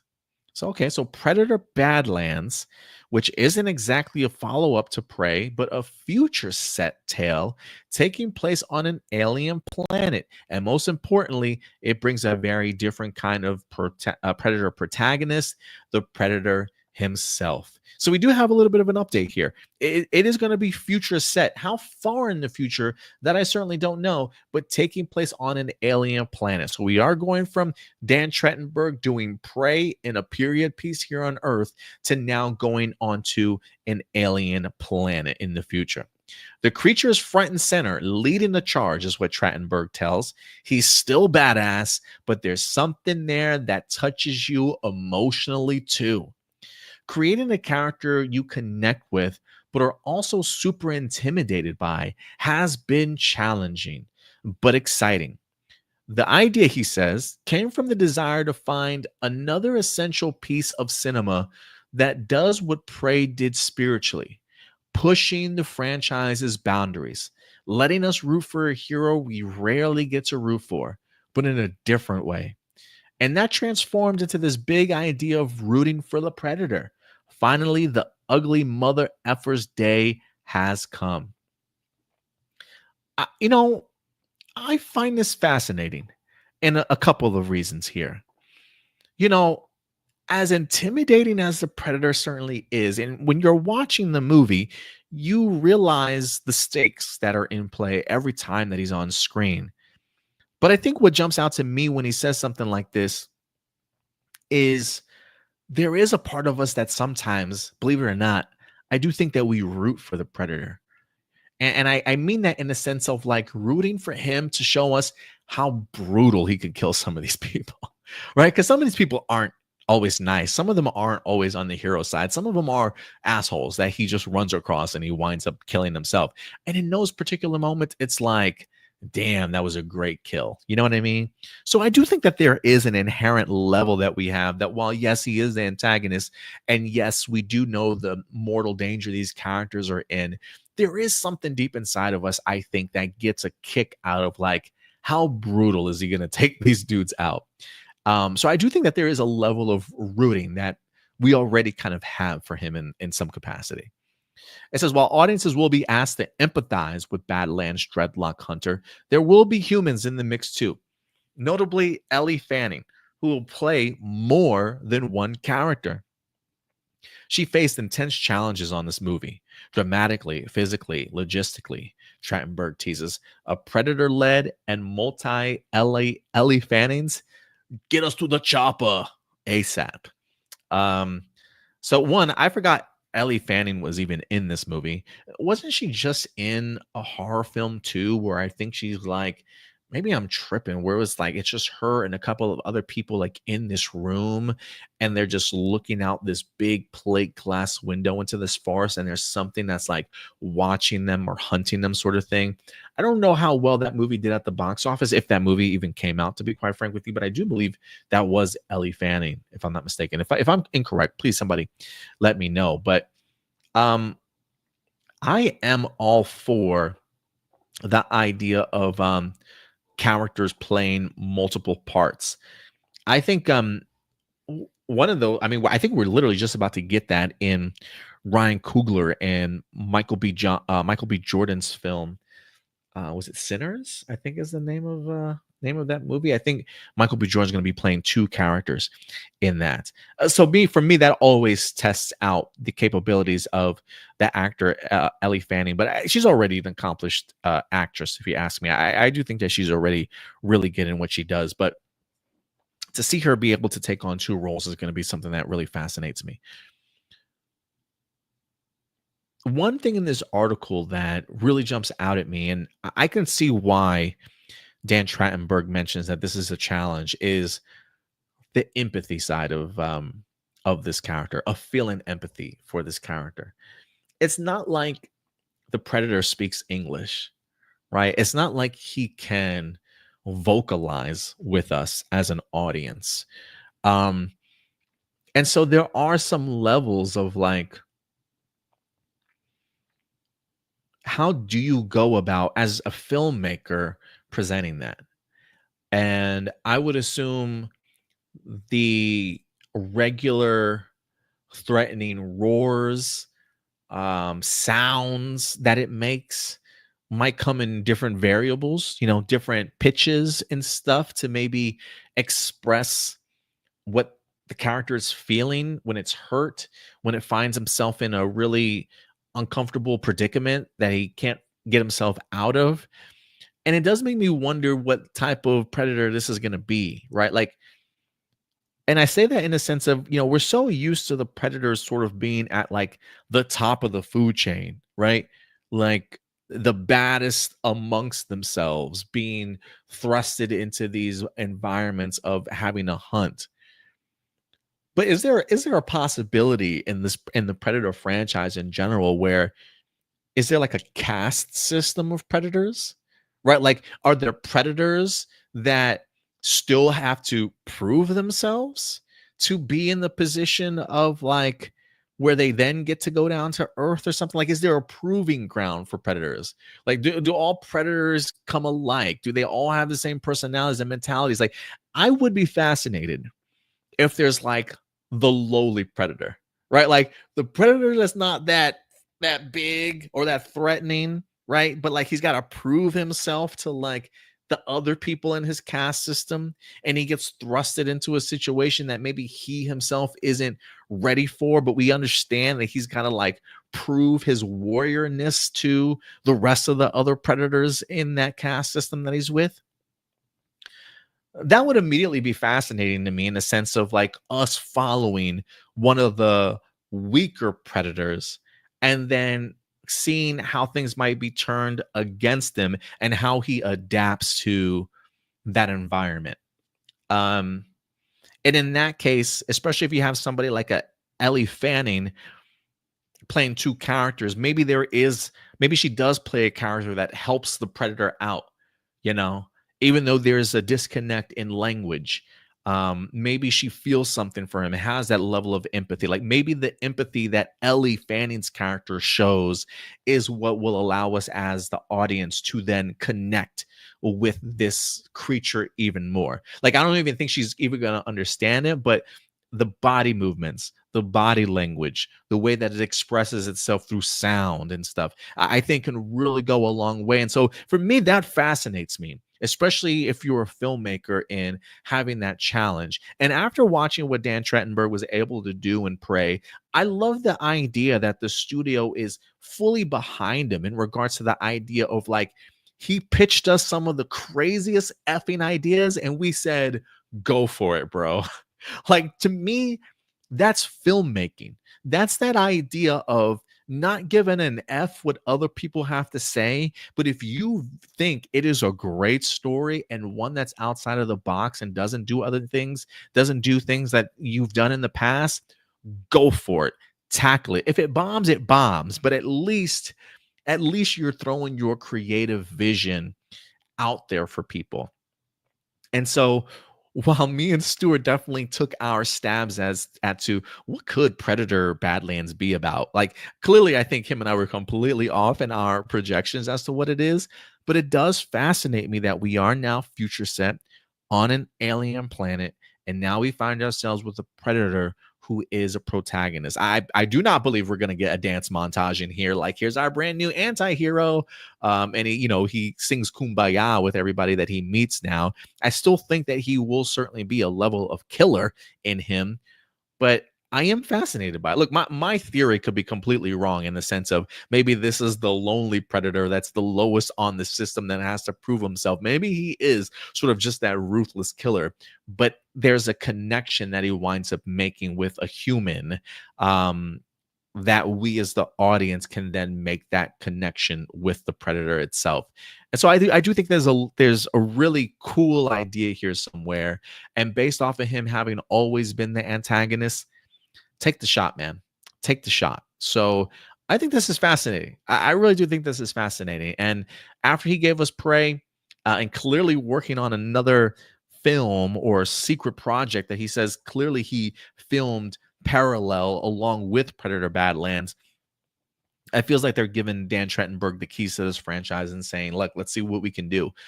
People love the outside box thinking of Prey. Let's continue with that and see what fresh new ideas we can come up with. And Predator as our protagonist is as fresh as they come. Will they execute it well? Will certainly be another story, but we'll see.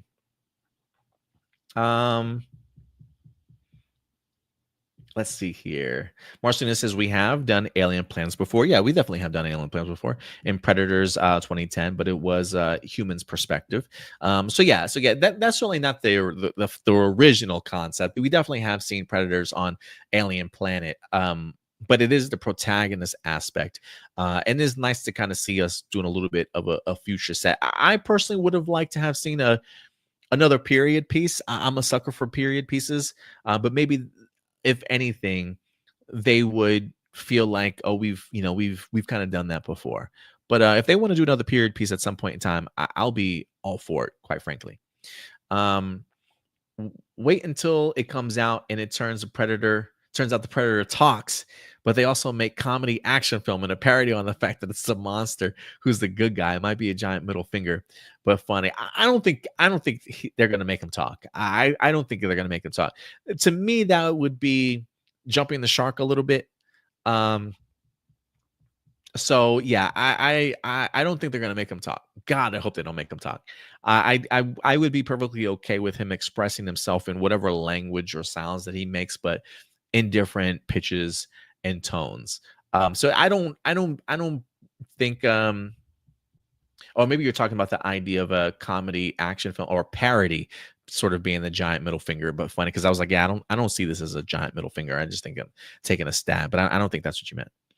Um, Blossom says, I gotta hand it to those fellas. Their creative juices have to flow somewhere. Yeah, they absolutely are. And I really appreciate the risks that they're kind of taking here. But the fact that the studio wanted to make this film, I think they probably saw something in the script and thought, not only is this a great idea, but holy crap, like I've never emotionally connected with a Predator film, but I can kind of feel it in the script. So that's my hope. That's my hope, at least. But we'll see how this turns out.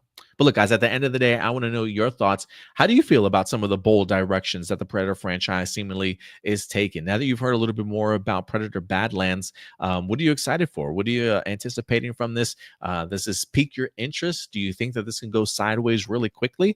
Let me know your comments and thoughts in the comment section box below. And with that out of the way, ladies and gentlemen, we have one more topic to certainly get into. And the franchise that we're going to dive into is none other than How to Train Your Dragon, an incredible animated trilogy set of films. If you haven't checked them out for yourself, I highly recommend them. I was a big fan of How to Train Your Dragon, truly. I was a big fan of the animated series. I thought the voice actors were pretty incredible too. Toothless also reminded me in a weird, funny way of my dog Gadget. Gadget's probably like 13 years old now, maybe pushing 14 this year. She's getting old up there.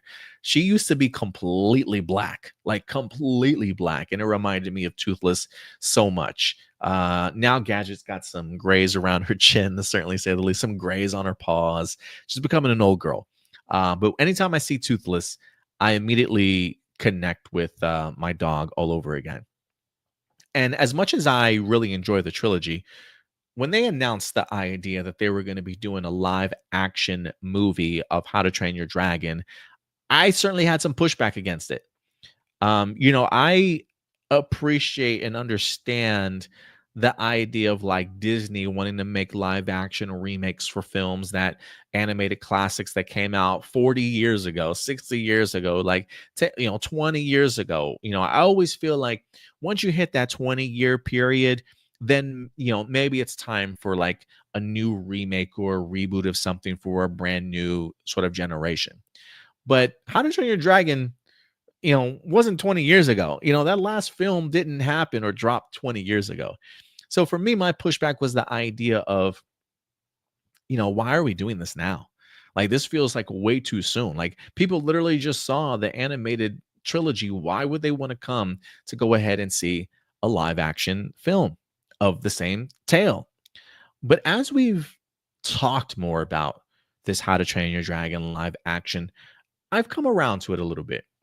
Hearing the director and the writer of this movie, who, mind you, is the same gentleman that worked on How to Train Your Dragon, the animated series. So we are keeping some, or not animated series, but trilogy.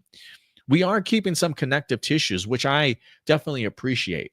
The idea that you're not putting this into somebody else's hands to have to give us a new vision. You're really allowing the director to be able to and writer to be able to continue to tell his story in other ways that we've never seen before. And so this week, Empire Magazine, believe it or not, has given us our first official look at the live action series, or at the live action movie, excuse me. And I am hearing rumblings that we are going to be getting the trailer for How to Train Your Dragon very, very soon. I wouldn't be surprised if it drops next week, to be quite frank with you, or at least before the end of this month. So I do think we're going to get some level of a teaser trailer, to certainly say the least. But this article comes to us from Empire Magazine, as they give us a little bit of a tease as to what we could certainly expect. And for those of you who can't see it, I'll go ahead and blow this image up even more for you guys. This is Mason Thames as Hiccup. And if you guys have watched the animated trilogy, especially the very first film, this moment definitely stands out, as I believe this is the first moment that he's introduced to the dragon, if I'm not mistaken. It says, across nearly a decade, the How to Train Your Dragon trilogy unspooled a heart-swelling coming-of-age story centered on the bond between boy and beast. And now director Dean DeBlouse, who helmed all 3 animated installments, co-directing alongside Chris Sanders on the first film, is making the leap to live action with the story that started it all. Yes, a Viking youngster Hiccup and his not-so-scary dragon pal Toothless are about to gain a whole new dimension as the Isle of Berk is conjured in the flesh.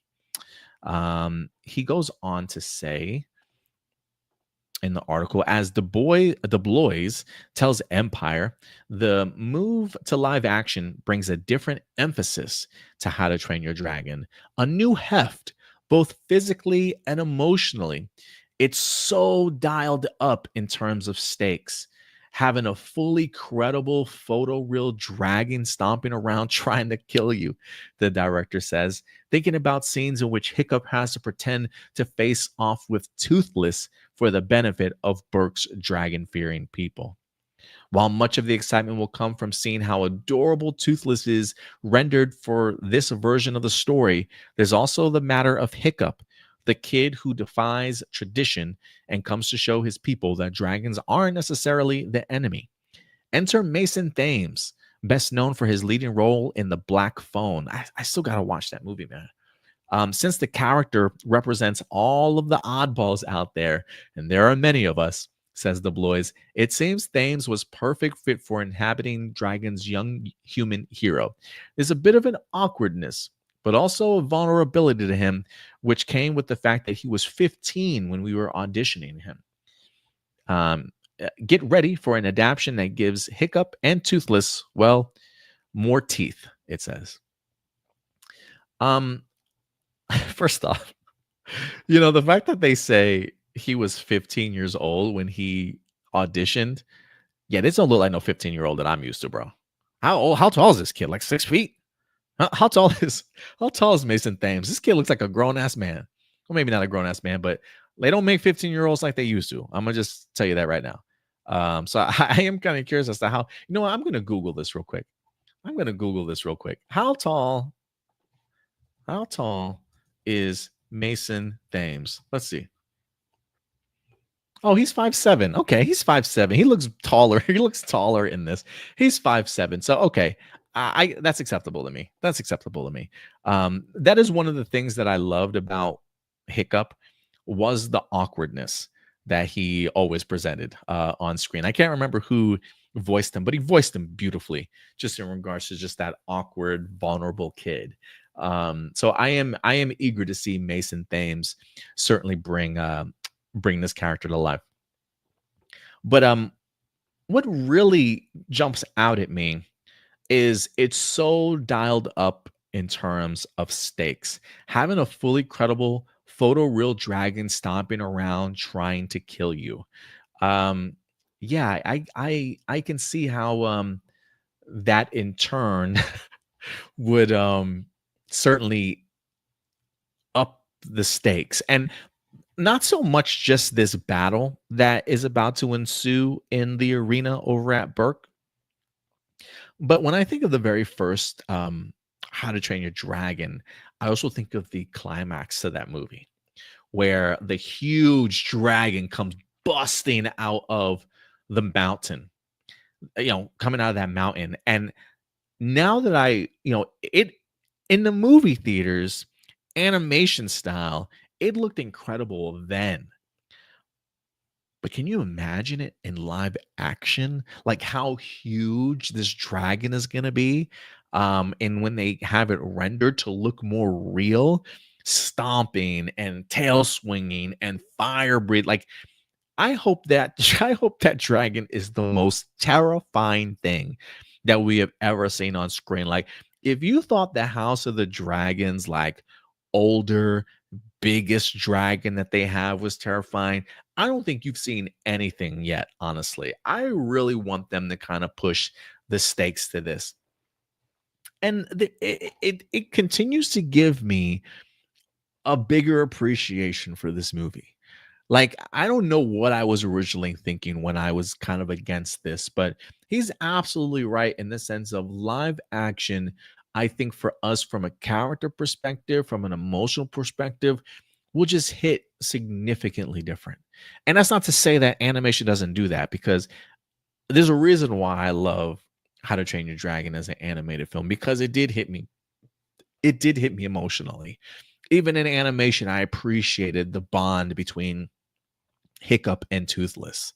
Um, the way that the other Vikings and Bert treated Toothless, the relationship or Hiccup, the relationship between Hiccup along with his father, who Gerald Butler is coming back to play the father that he voiced in the movie itself. So there's just some really great dynamics that I think, when you put humans in there, can tell a completely different story. And I think too that you can do things from a narrative and storytelling standpoint that you can't do in the animated itself. Like, I do expect them to dive deeper.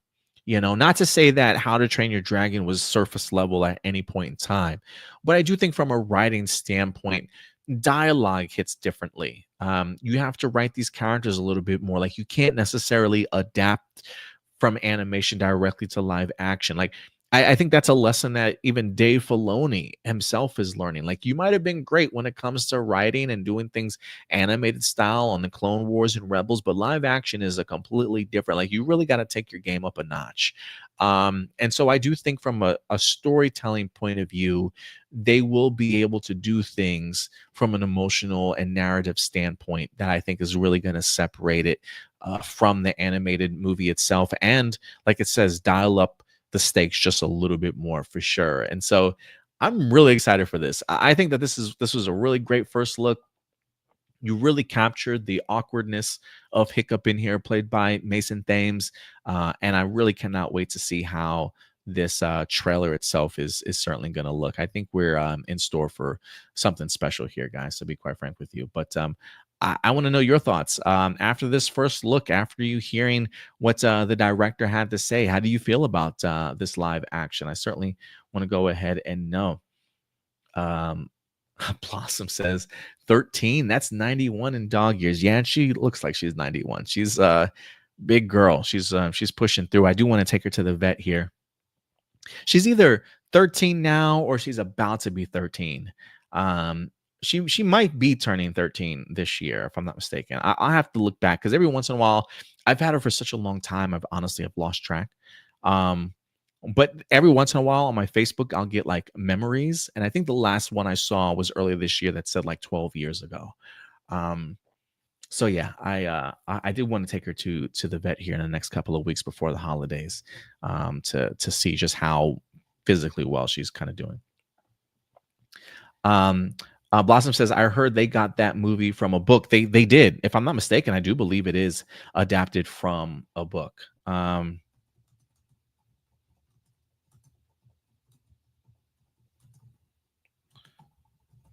just double checking here. Yeah, it is a novel series. They published 12 full novels.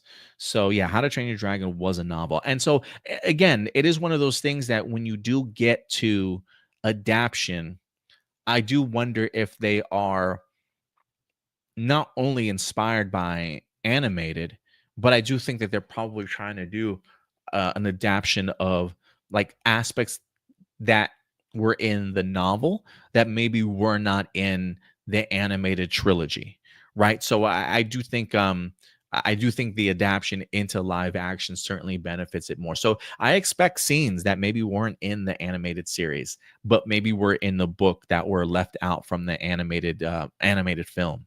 So I do think the idea of adapting this to live action probably is in part allowing them to um, adapt from the books as well. And so that's one of the aspects that I'm really looking forward to.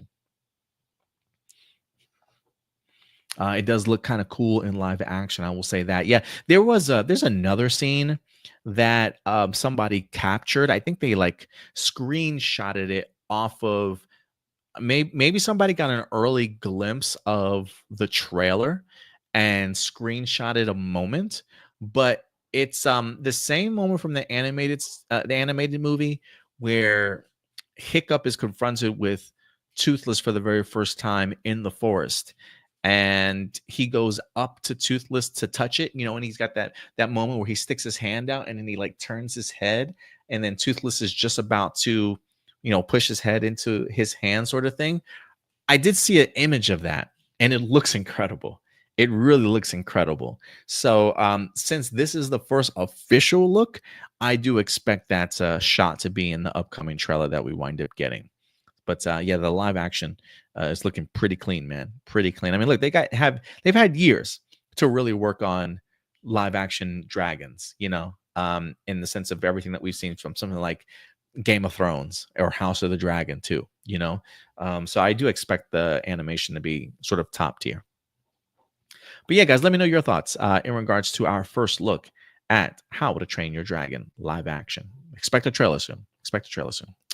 But with that out of the way, ladies and gentlemen, I think you know what time it is. And now, everybody, it is time for live viewer questions. And as we get into some live viewer questions, I will go ahead and put on some music as well here. If for some reason I'm a little bit distorted, don't worry. It will figure itself out here shortly. All right. And if you ever have questions as to how you submit a live viewer question, we always will post a live viewer question every Saturday afternoon or evening for you guys. How do you go about doing that? Well, I'll show you right now. Just go over to our YouTube channel, as you see right here, APlus Hero Report. Let me pull this up here. Go over to our community tab, and every Saturday afternoon or Saturday night, we will go ahead and post live viewer questions for you guys. So we got a couple comments already. Let's go ahead and sort this out. Let me make sure I also, Ram Jam, if you're still here, see if you can submit that question again, because I know you said you did submit it again, but for some reason, I'm not showing it here right now. So I do apologize, man. All right.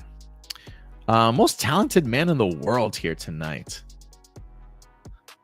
We all know the superhero film Black Adam didn't do so well critically and financially. People felt it was a generic superhero movie and that The Rock used his star power to make it happen. When I watched it in theaters, all I saw was him playing as himself, like in every other movie he's been in. I couldn't take him seriously as a superhero. Since then, he hasn't had any huge movies. He did have a few successful TV shows that he starred in and produced in. I remember cringing when he had a scene of himself working out. Like, really? He always has to include a scene of himself lifting weights. By now, we know his return to the guy screen was the post-credit scene of Fast X Part 1 and Part 2 coming in 2026. Yeah, I don't know what happened with Dwayne "The Rock" Johnson's, I can't say his fame because he is still a famous dude. I'm trying to think of like other movies that The Rock has been a part of that him starring himself has been financially successful. I might have to do a Google search and find out what the last Rock film where that he starred in as the lead role was financially successful. When I went to go see Black Adam, I expected to get what we got. When I think of The Rock in a movie, I'm just thinking big bombastic action. I'm not expecting anything Oscar worthy from the man. I'm just looking for solid action flick. And I think it's in some regards, action wise, check. Solid film, probably not, but it had some great moments in it. Like, to me, my favorite takeaway is the Justice Society of America. The JSA was incredible in there. From Aldous Hodge to who played Hawkman to Dr. Fate was freaking incredible in there. The JSA was the standout to me. But I've never really held The Rock as an up-and-coming actor, He's probably had a couple of good roles here or there. I'm trying to think, was it Pain and Gain? I think he probably did a pretty good job in that regard. I think in an ensemble cast, he's pretty good with. But if you're asking him to carry a film, probably not. That's why I think he does well when he's maybe not necessarily the main lead. His stuff in Fast X, you've got a huge ensemble of other people that really help uplift that movie. He did have a Hobbs and Shaw movie, right? Wasn't he? Wait, was that Hobbs? Yeah, Hobbs and Shaw. Maybe that movie probably did financially pretty good. But again, I think you had somebody else in that movie as well with him. And it's already part of a big franchise. It's not like it's a franchise that The Rock himself started. And in fact, despite The Rock being like the first to make it big, really, when it comes to WWE superstars, I don't think he's the most talented out of them. I think John Cena's even more talented as an actor. And Dave Bautista's making a name of his own also when it comes to Hollywood. So, I don't know what has happened with The Rock. I think even his Red 1 movie that he just recently had, which trailer-wise, I just did not even care for from the trailers alone. And I think that movie itself is also bombing. So I do wonder if Hollywood is starting to take notice, like maybe Dwayne Johnson isn't the big money ticket person that we know to carry a movie. But if we can put him in as a co-star, or big ensemble cast, maybe that will help elevate the movie in some way or another. But as far as the main focus goes, yeah, I just don't. I don't see it, unfortunately.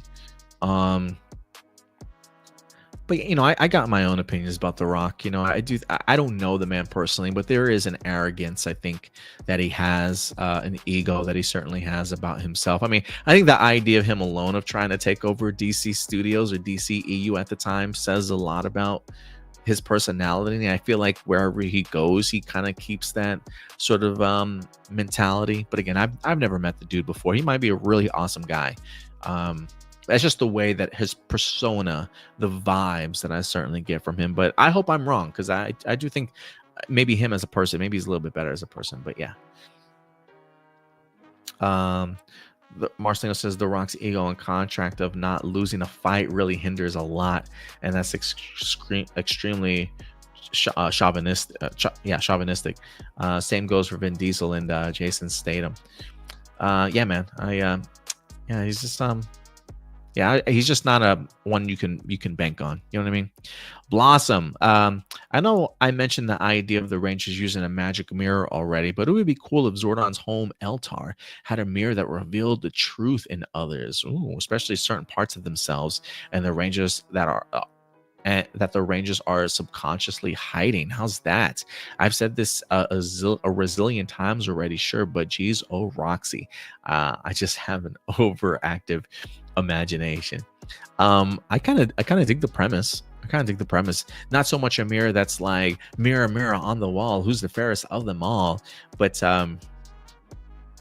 it kind of almost reminds me of the mirror from Harry Potter, in the sense of like, that they kept up in the attic, that they didn't want people to use anymore because it showed you what you desired most, if I'm not mistaken, right? And so people could really find themselves being trapped in front of it forever, trying to hold on to that. And that kind of is what that reminds me of too, the idea of standing in front of this mirror, and this mirror revealing certain parts that they're subconsciously hiding. Maybe it's a part of themselves that they like that they pushed away. or maybe it's a part of themselves that they don't like, that they continue to try and hide. And the idea of being forced to see that, or that being showcased to you, I think from a emotional and mental aspect can really do something to you and change you as a person. So I think it's a cool idea. In your honest opinions, what makes a well-written character, either in comics or Power Rangers? What makes a well-written character? Flaws is definitely the first one that comes to mind. I think having a character that's impervious to everything or doesn't have any weaknesses isn't a really well written character. I think you need characters that connect with us as people, and so to have flaws, whether they be big or minimal, I think is really important. So they got to have fallibility about them, that they have the ability to kind of fail. And I think also a well-written character, not only do they have to have flaws, but they have to have an ability of either rising to an occasion or falling at an occasion. And I think this is maybe where what makes you a hero or what makes you a villain sort of thing, in the sense of when times are tough, I think it would show your characteristics of who that person is, that ability to rise from whatever situation they find themselves in, or don't quite meet the expectations that us as a viewer might have about them, and in turn showing a different side of them. So those would probably be the two that come to mind. A character that's flawed in some capacity, and a character that either meets a moment or fails that moment and is changed by that. So yeah, you can take that as you wish. And like when I think of comics in that sense too, I think of Peter Parker, right? His whole origin story is the idea of him failing to meet a moment, and I say that in the sense of the death of Ben Parker. Peter Parker having that moment in his life where you either rise to the occasion of being the one to stop that robber when the moment asks, or you show a side of yourself where you decide that's not my problem, and you make that decision not to help, and you see the consequences of that. And I think the idea of him not rising to that moment allows his father, his uncle, to pass away. But then he takes that moment and he flips it in the sense of then rising to the occasion. So it changes him. Failing changes him as a moment, but then his other choice that he has of rising to the moment of, with great power comes great responsibility, and understanding that, and it takes his character to sort of even that next further step. So I think moments for characters like that, as to whether they meet those moments or not. So yeah, that's just my opinion. My friends call me Joseph. What's up, Joseph? Many fans have expressed disappointment with the Hulk's reduced role and character development in recent MCU films. I feel their pain. While he's undoubtedly a powerful force, there's a sense that his potential hasn't fully been explored. The comedic relief aspect, while entertaining, could sometimes overshadow his complex and tragic character arc. A great example is when we had Hulk appear in Thor Ragnarok. The casting of Edward Norton as Bruce Banner was initially met with excitement. His performance in The Incredible Hulk was well received, and many believe he had the potential of bringing a nuanced and layered portrayal of the character. However, creative differences with Marvel Studios led to his departure, leaving fans to speculate about what could have been. Mark Ruffalo was undoubtedly brought his own unique charm and charisma to the role. His portrayal of Bruce Banner Hulk has been praised for its balance of humor and pathos. However, some argue that Ruffalo's Hulk hasn't delved as deeply into the character's darker and more complex aspects. It's undeniable that the Hulk is a fascinating character with a rich history. With his immense power and troubled psyche, he offers a wealth of storytelling possibilities. Many fans yearn for a standalone Hulk film that delves into his inner turmoil and explores his relationship with Bruce Banner. Ultimately, the Hulk's future in the MCU remains uncertain. While he may not be the central figure he once was, there's still hope that future films would recognize his potential and give him the spotlight he deserves. Well said, Joseph. I appreciate your comments here, man. I am one of those fans that have expressed disappointment with the Hulk's reduced role and character development in recent MCU films. Um, I guess one, I do think it makes it difficult for the MCU to explore fully what they want to with their inability to make a Hulk movie. I think the Hulk having so many different rights issues and what studio, what it belongs to truly, who has the distribution rights, who gets to create sort of thing, all that is really, really muddled the waters for the MCU in order to be able to do a full-fledged Hulk film. And I do think that is an unfortunate disservice to the character, because when you do have something like the MCU, there's just so many characters for them to have to juggle, and they continue to add more and more that the importance of the Hulk unfortunately gets lost. I, I will say I do enjoy Mark Ruffalo as the Hulk. I think what he was capable of giving us, especially in the first two Avenger films, will never be forgotten. Like, I loved that savage Hulk that we wind up getting, right? The balance that Mark Ruffalo brought of the pain, the turmoil, the hate that he has for himself for turning into this monster, and the fear that he brings for those around him, right? And for him also having to balance his psyche of like, how do you deal with having two different sides of you? I think Ruffalo did a great job in those first two movies. I would argue that his arc has been pretty well handled.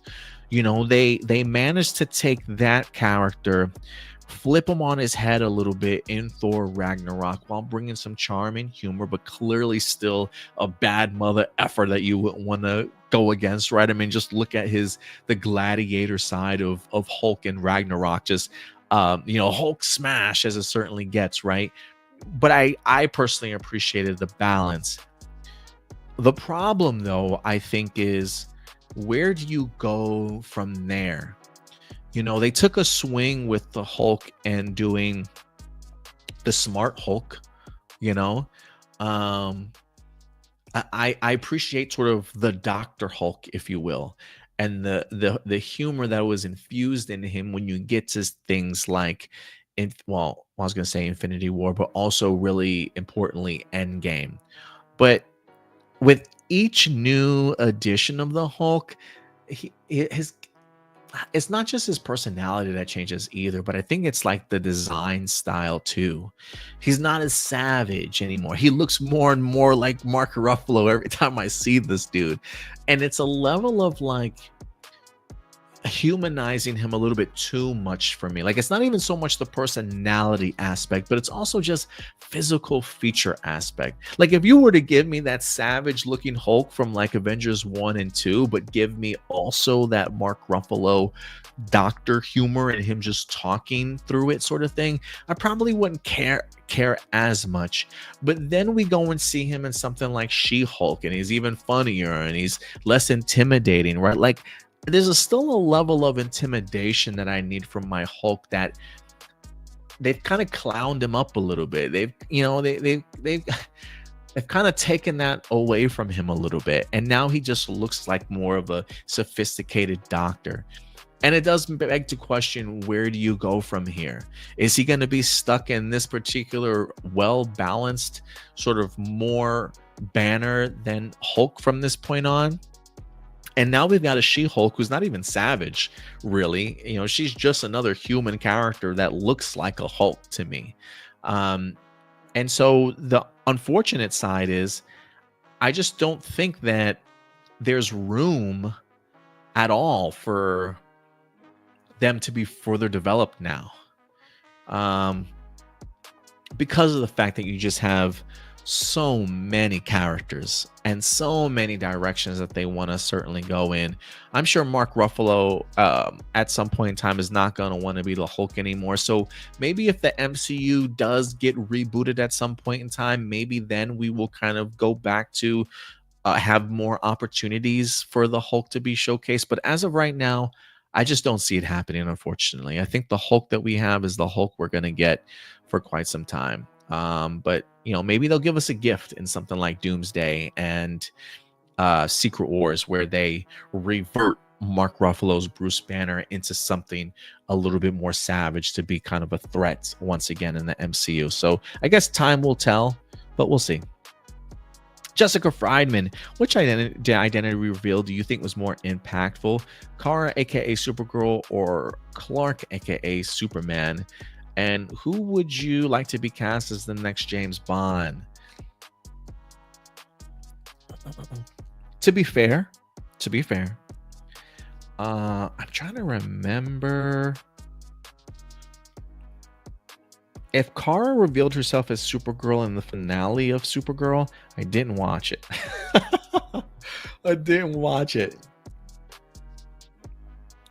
Or Clark, aka Superman. I haven't watched Superman and Lois to know that question, Jessica. So how I will answer this question. I enjoyed the reveal, at least, of hold on, let me just make sure I got this right.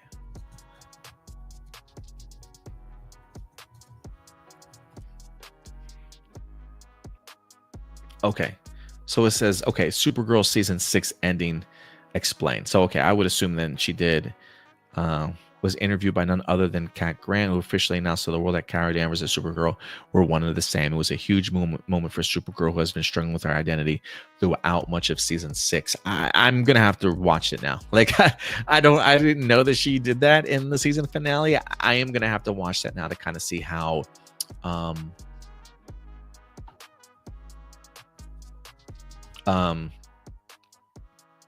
gonna have to see how she handled that now, to be quite frank with you, because I think that's pretty badass that she certainly did that. How I was gonna answer this, and I just wanted to see if I could find out what season that was. Does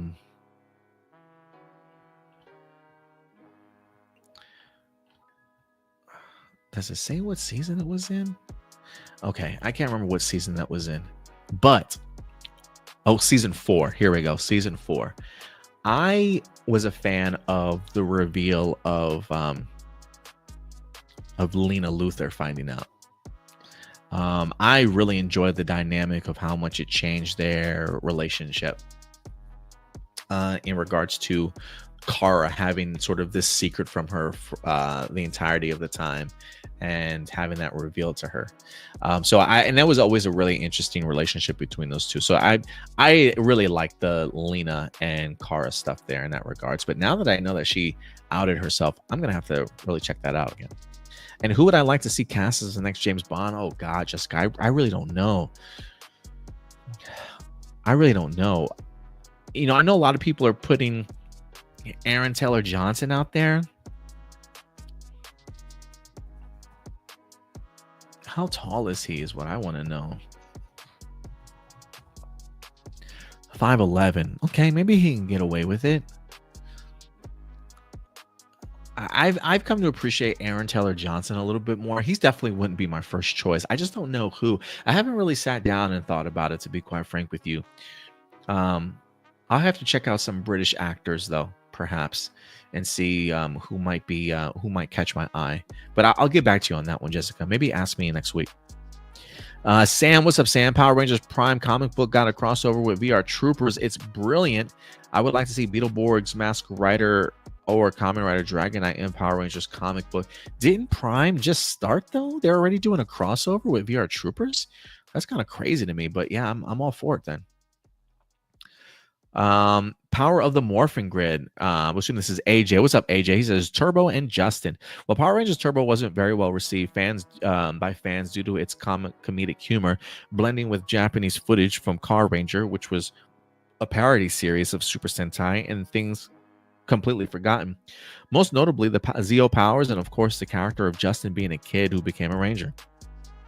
When it came to Justin as a character, though fans didn't like him for being a know-it-all and the first and only kid to become a Power Ranger, he was at least brought back in the following season Power Rangers in Space episode True Blue to the Rescue. This episode, we got an update on what Justin had been up to since the finale of Turbo. We learned that he did indeed move to a new city with his father, and that his father was still struggling when it came to balancing his job and his family. Justin himself missed his old team and being a Ranger, so seeing him return as the Blue Turbo Ranger was refreshing. We learned that his old car, Storm Blaster, which was a living being similar to the car Herbie, was connected to the Universal Morphing Grid, managed to give Justin access to his old powers. This was the simplest explanation of how he got his powers back, which even applied to TJ and Forever Red, since his own car, Lightning Cruiser, was also alive and connected through the Morphing Grid. Aside from the Robot Rangers already established in Turbo episode The Robot Ranger, who were duplicates of TJ, Justin, Ashton, Carlos, and Cassie, both Storm Blaster and Lightning Cruiser being connected to the Morphing Grid showed that lost or damaged powers could be restored. Appreciate that, AJ.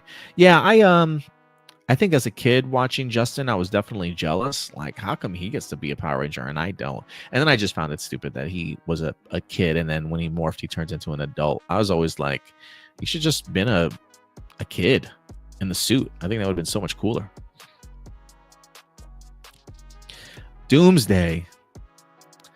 Hey, Ram Jam. Real quick, man. I'm gonna stop sharing this. I'm gonna exit out of this and then go back in. Because for some reason, it's still not showing your question, bro. I don't know why that is.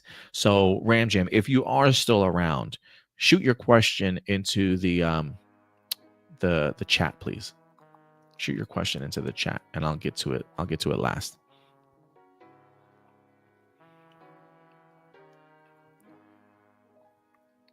Yeah, I don't know why it's doing that, man. I'm sorry.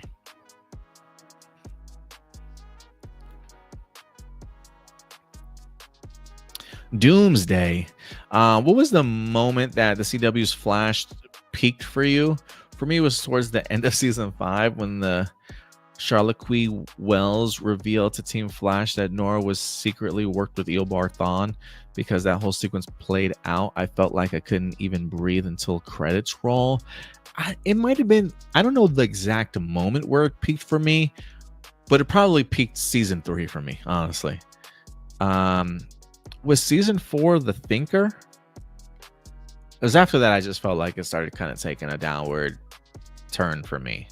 So for me, it was probably season 3. But to be fair, I think after season 4, I think I really stopped watching, like religiously.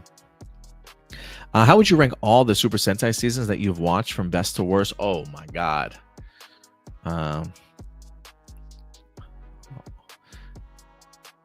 As Blossom would say, holy macaroni, man. Give me a moment. Because now I gotta pull up all these damn series now.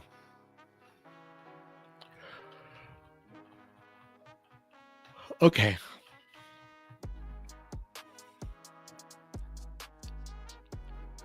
So we've had Shinkenger.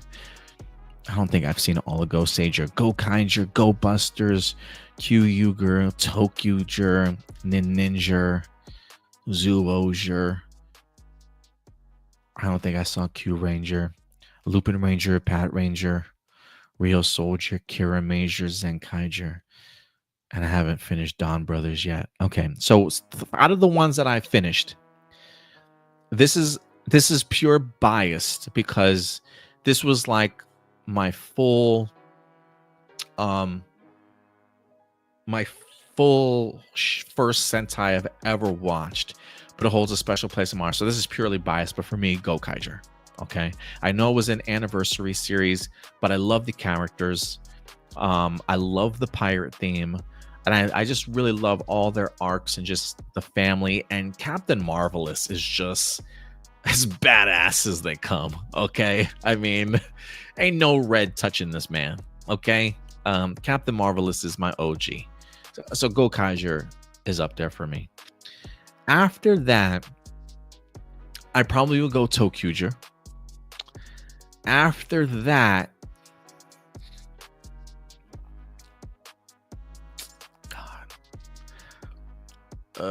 this is a flip of the coin for me, but I'll go.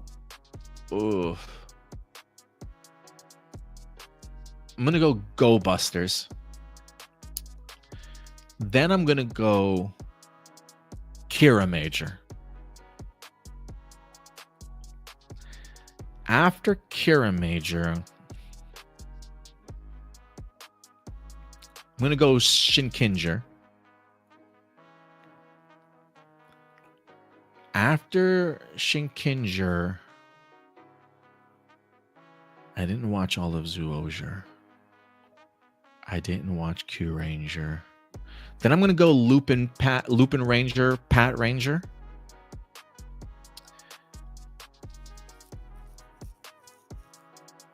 And then I think I just got 2 more left. Oh, no, I got 3 more left. Then,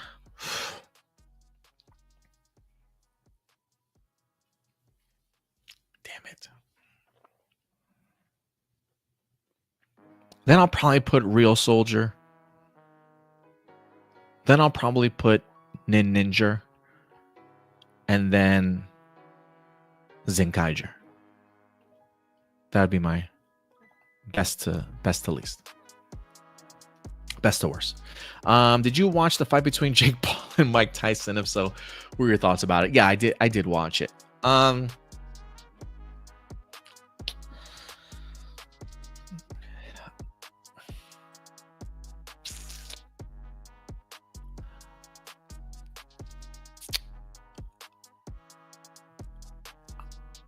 I grew up during a Mike Tyson era. I loved Mike Tyson.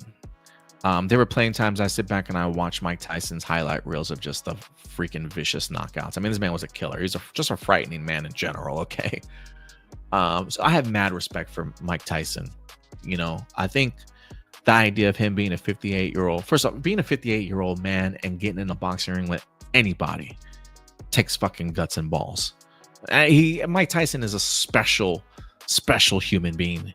He truly is. Not many people would be doing what he's doing at his age.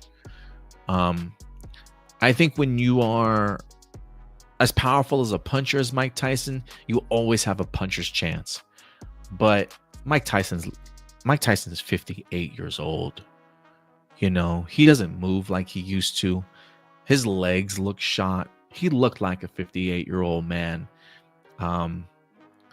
Peak 58-year-old man, mind you, but Father Time catches up to anybody. He's got great head movement, great bobbing and weaving. He could still get low and stuff, but the ability to close distance might have been there within like the first 2 rounds, but after that, it felt like his legs were shy, off balance a lot.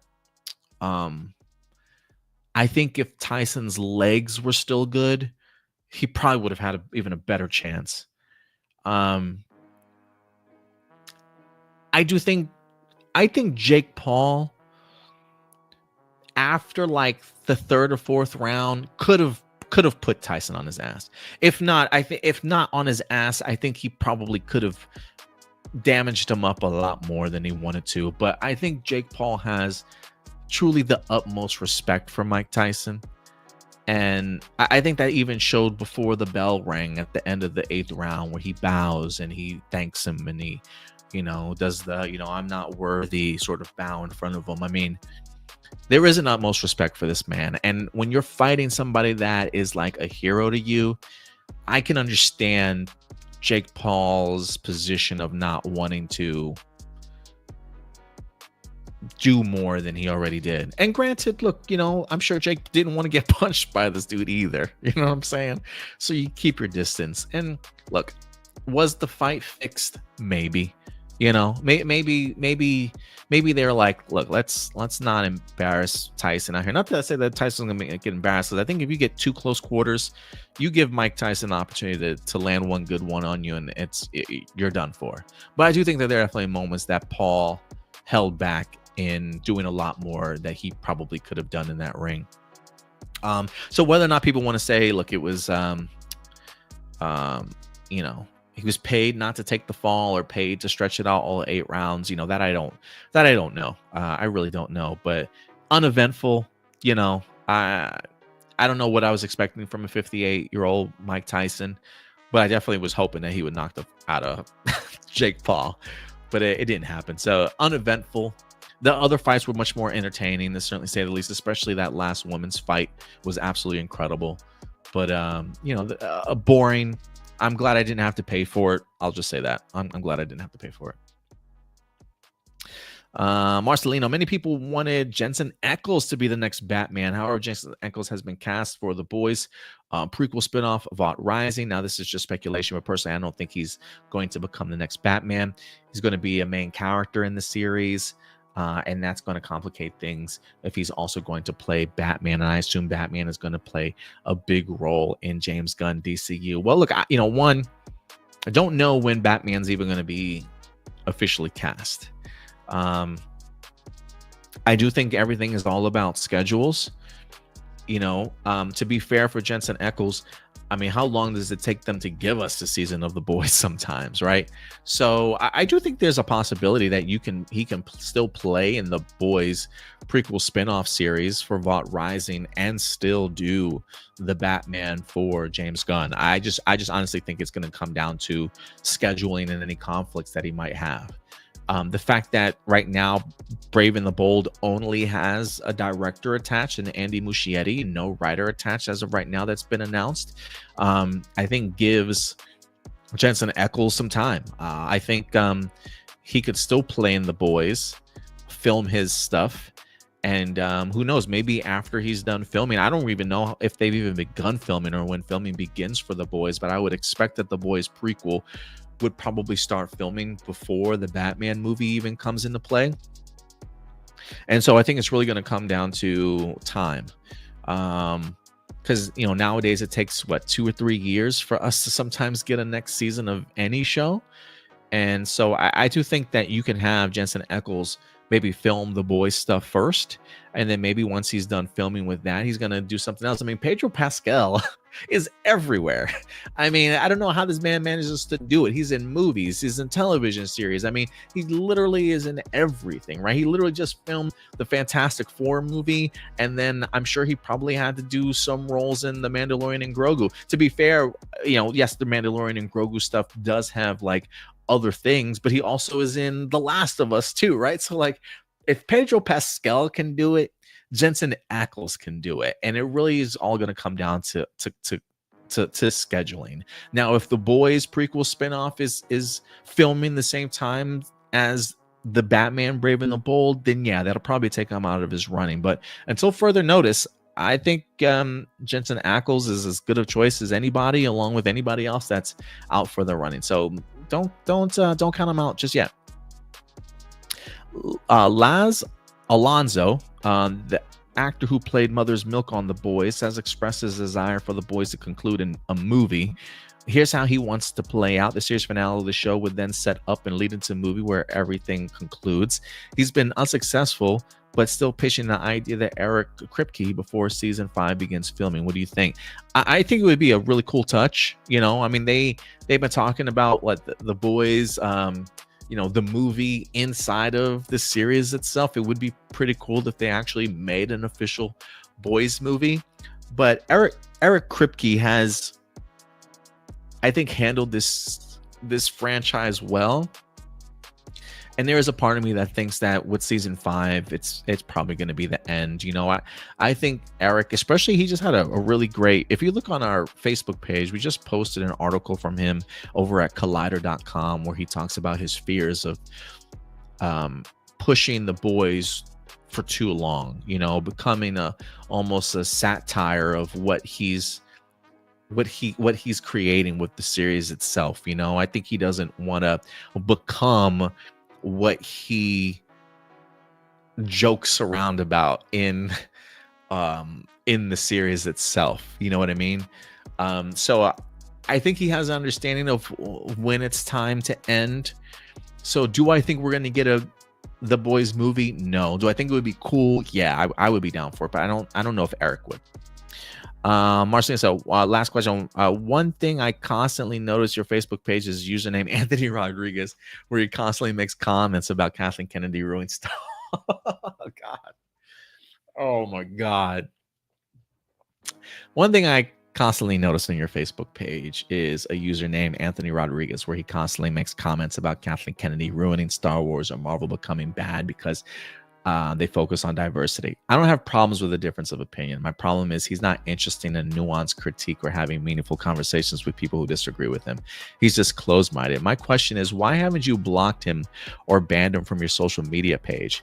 Andy has personally blocked him because he refuses to put up with his bullshit. And if I was in your place, I would personally block him because he's not interested in having meaningful conversations with people who disagree with him. He's just being an asshole.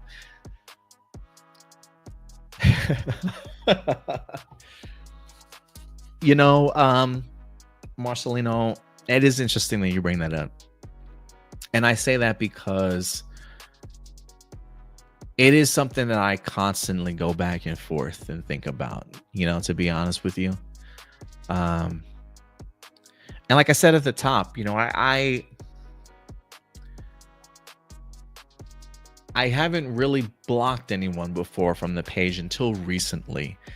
And the reason why I blocked that person was the comment that they made was like blatant racist, bro. Like, this person's supposed to be a slave? What the fuck are you talking about? Like, no, like, I'm not going to have that on my page.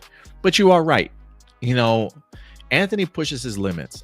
Him and I have had a lot of back and forths. You know, he made a comment one time. I almost blocked him once. He made a comment one time about Kathleen Kennedy. He said something, you know, he said something along the lines of the only reason why she got her job was because of her husband. And I was really offended by that. And I might have called him out for his misogynistic things. My thing was, she's a more than accomplished producer. Like, she's has an incredible, look at her, the movies that she's produced in the 80s and 90s. She's an incredible producer in her own right.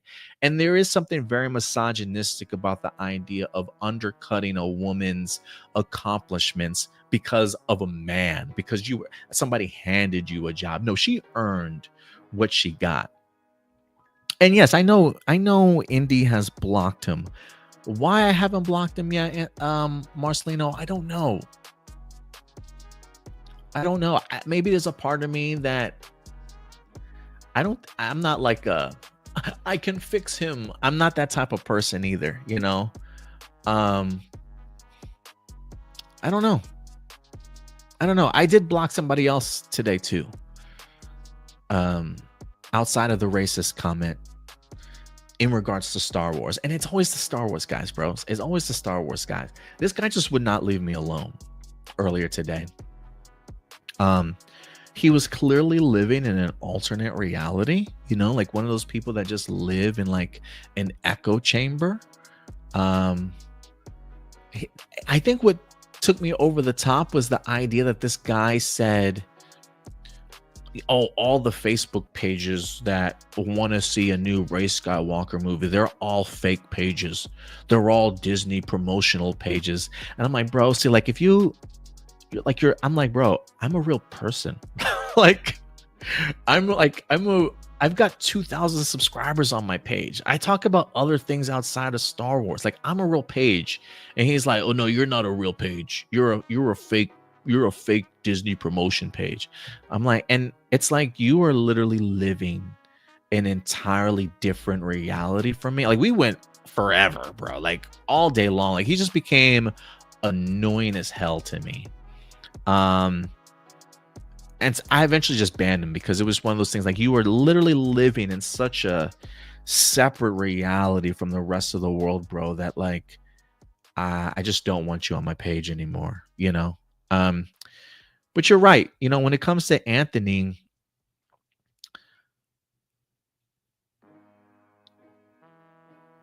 I don't know what it is, man. Do I think that the day will come? I do. I think it's been my fault that I've given him as much leeway as I have without doing it. I feel like Anthony is smart enough to where he walks that fine line of getting to the point of saying something super offensive and doesn't necessarily always go over it. You know, it always ruffles my feathers, but yeah, I don't know. Do I think a day will come? Probably. But maybe I give him too much of the benefit of the doubt. Maybe that's where part of me is very much free speech type of guy, and I don't want to ban people just based off of having a different opinion than me. But you are right. I do think that there are plenty of times I've seen that he about, you know, forced diversity. He's dropped the DEI line a couple of times. I think maybe there's a part of me that enjoys the pushback that I'm allowed to give Anthony that I don't give other people. So maybe there's like a free reign that I allow for just so that I can argue with him every now and then. Gives me a perspective of the shit that's out there at times. But you're right. I have been meaning to talk to Indy about it to see like what made you block him? Like, what did he say that made you block him? And get Indy's perspective on if I should or not. But you know, I've tried to be fair. I think that's really what it comes down to. But maybe you're onto something. Maybe you're onto something, Marcelino. Maybe I am a little bit too nice at times. You know what I'm saying? But that will do it for that live viewer questions. And let me see if Ram Jam. It's in the Facebook chat. I submitted it on the Facebook chat. Facebook chat. Hey, Adam. So, okay. Hope you're doing well. What are your thoughts on the Power Ranger voice cast for the video game Rita Rewind? How do you feel about VR Troopers being a part of Power Ranger universe and Power Ranger Crime Con? You're the second person that talked about VR Troopers in a Prime comic book. I think that's dope as hell. I'll have to read more about that. I think that's dope as hell. What are your thoughts on David Kohler, aka Joey from Full House, mentioning that he has stage 3? Hold on. Let me look that up real quick. David Collier.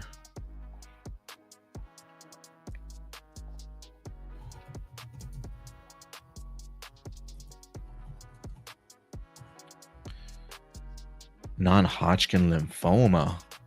I'm going to be strong throughout this. Oh, man. Is that Danny? Right?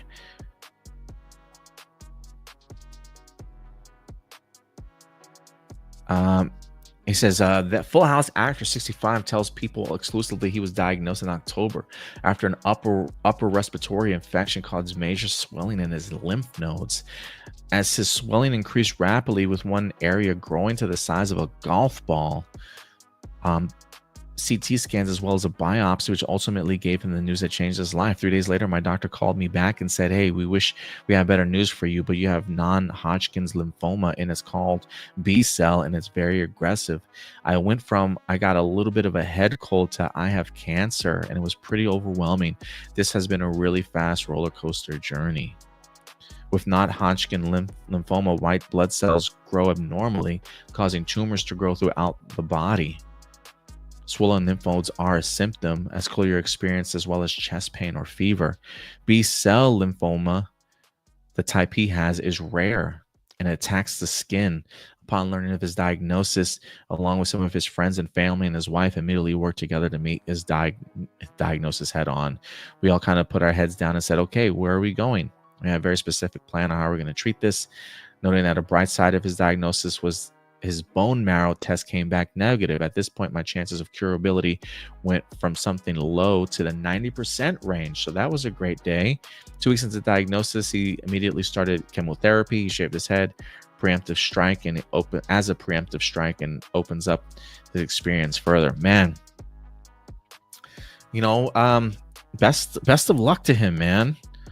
You know, I'm glad that his chances, it says at this point, my chance of curable went from somewhere low to a 90% range. So, you know, look, I'm sure chemotherapy is fucking hell. I can't even imagine. I'm sure it's terrifying.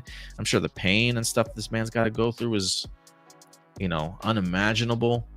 But you know, prayers to him and his family, man. I hope he's a warrior through this. That's sad for anybody, honestly. As far as my thoughts on the voice casting behind the voice actors, let me look that one up too. Is anybody that I know? Was it Power Rangers? What was the name of the game? Power Rangers Rita's Rewind.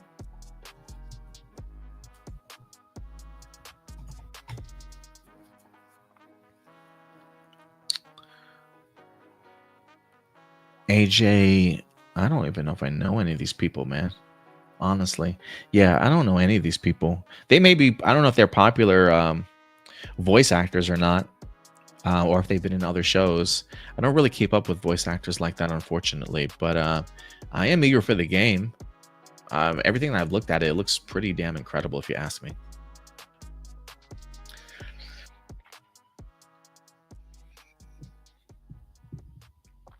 I'll go through some of you guys' comments before we wrap up. Possum says, ego or not, The Rock is hot.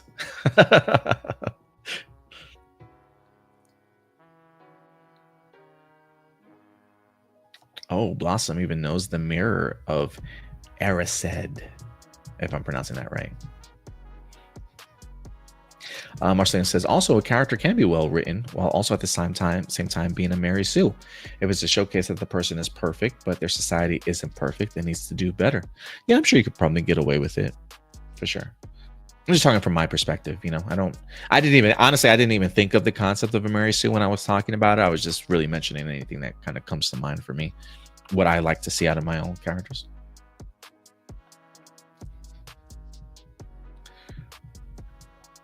Marcelo says, the Hulk's problem also carries over the comics and cartoons. Agents of Smash and the Teen Titans Go of Hulk, and people did not like Jason Aaron's run on the Hulk. I also hear Hulk fans hate Ross becoming Red Hulk, Betty becoming Red She-Hulk, and Rick James becoming A-Bomb, saying it was dumb in the comics and it's dumb that they're being adapted. I always love the I don't really know too much about the Red She-Hulk and the A-Bomb, but Ross is the Red Hulk I've always found intriguing.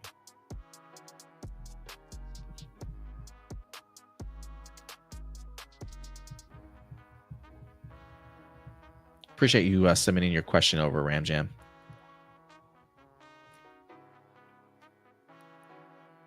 Marcia says, some people say that episodes enter flash time was the moment the series peaked, which was in season 4 because they properly showcased the Flash powers. Okay.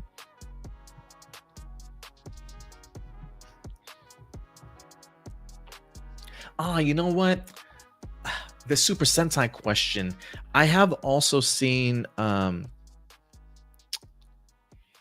have also watched Go Ranger, the very first Super Sentai season. I don't think I finished it though. I think it was like 84 episodes, man. I don't know where I would put it though, honestly, because I didn't finish it.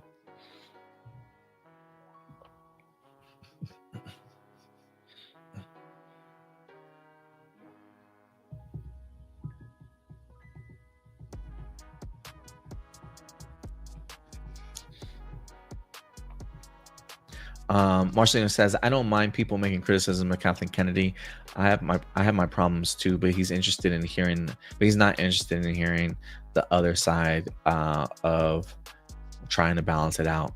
After seeing the Facebook post about Ray, and you got a ton of annoying comments for people hating it. So if Anthony doesn't push you over the edge, some of these people will. Oh, trust me.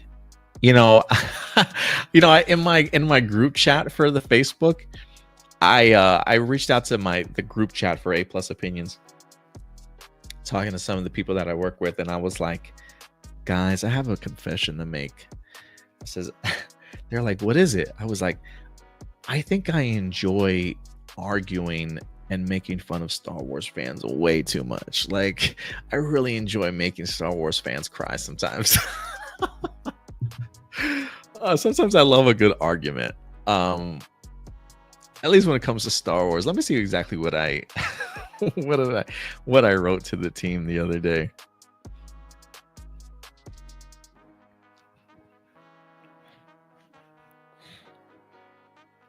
I said, I have a confession to make. Indy says, okay. I says, I think I like upsetting Star Wars dude bros too much. Indy says, it's fun. Should be an Olympic sport. I said, I like trolling them and arguing with them. So much fun to watch them cry and do mental gymnastics.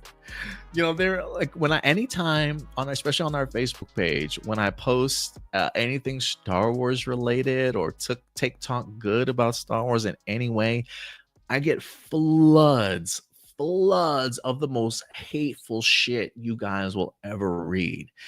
And there's some moments, some comments that I feel are like really worthy to comment back on, but sometimes I find some comments so fucking dumb that like I just have to comment on it sometimes, like, or just make fun of them. Like, how many brain cells did it take for you to write such a stupid ass comment? Like, I love making fun of them sometimes, and just trolling them and doing mental gymnastics. So sometimes you'll see, especially on my reels, a lot of my reels get a lot of traction, and I don't mind it so much because even though it's negative, they boost my algorithm so much. Like, they help the reach of my videos so much. I can gain some really good like traction from them. And so, you know, and every once in a while, it's really nice to kind of see like the random nice comment where somebody is actually pushing back along with me or has a post that appreciates sort of Star Wars a little bit. But it is when you post anything positive about Star Wars out there, just know it is ground zero. And I think for me, that's where I've had to like really harden my stance on some things. Some people I just like to troll, and some people I like to argue with and try and talk some common sense in. Like, do you not see the hypocrisy? Do you not see like the flaws in some of your arguments, sort of thing? But again, they literally live in an alternate reality, right? Like, they literally live in a reality in which like nobody else's opinion matters, or does it even take. Like, the biggest argument that I've been having with people these days is I commented on Rey Skywalker movie, and you know what the biggest pushback to that has been? Her name it's Rey Palpatine. She's not a Skywalker. It's Rey Palpatine. Like, this is their thing now. And I even went on like Wikipedia, I even went on to Google, right? Chat GPT is like, alias Rey Skywalker, Rey Palpatine. I'm like, look, you can call her whatever the fuck you want to, but I'm not going to sit here and pretend that Star Wars has not called her Rey Skywalker. Like, that is a name that she has taken upon herself. Well, you can't just change your name.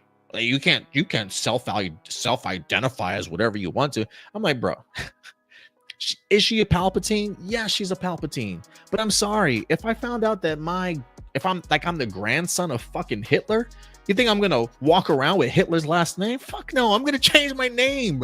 I'm gonna self-identify as that. That doesn't mean that I'm not that person, right? That doesn't mean that Rey Palpatine is not a Palpatine's grandchild or whatever the case may be. But I can understand her reasoning for wanting to take up the Rey Skywalker name, and it's not like Luke or Leia would have an issue with it. Okay, so Star Wars has officially named her Rey Skywalker, and you're not wrong if you want to call her Rey Palpatine.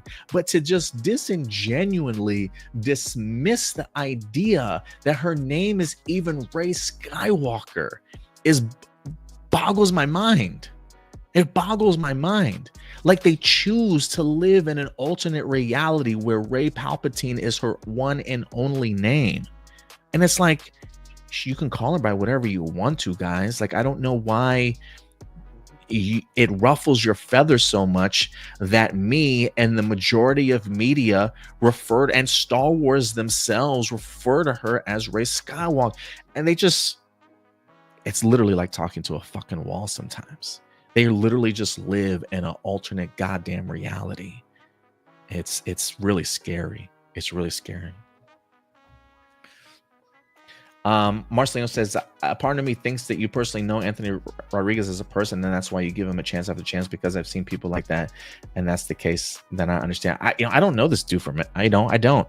I think maybe he's been around for a while, and he has commented on other things, just fine.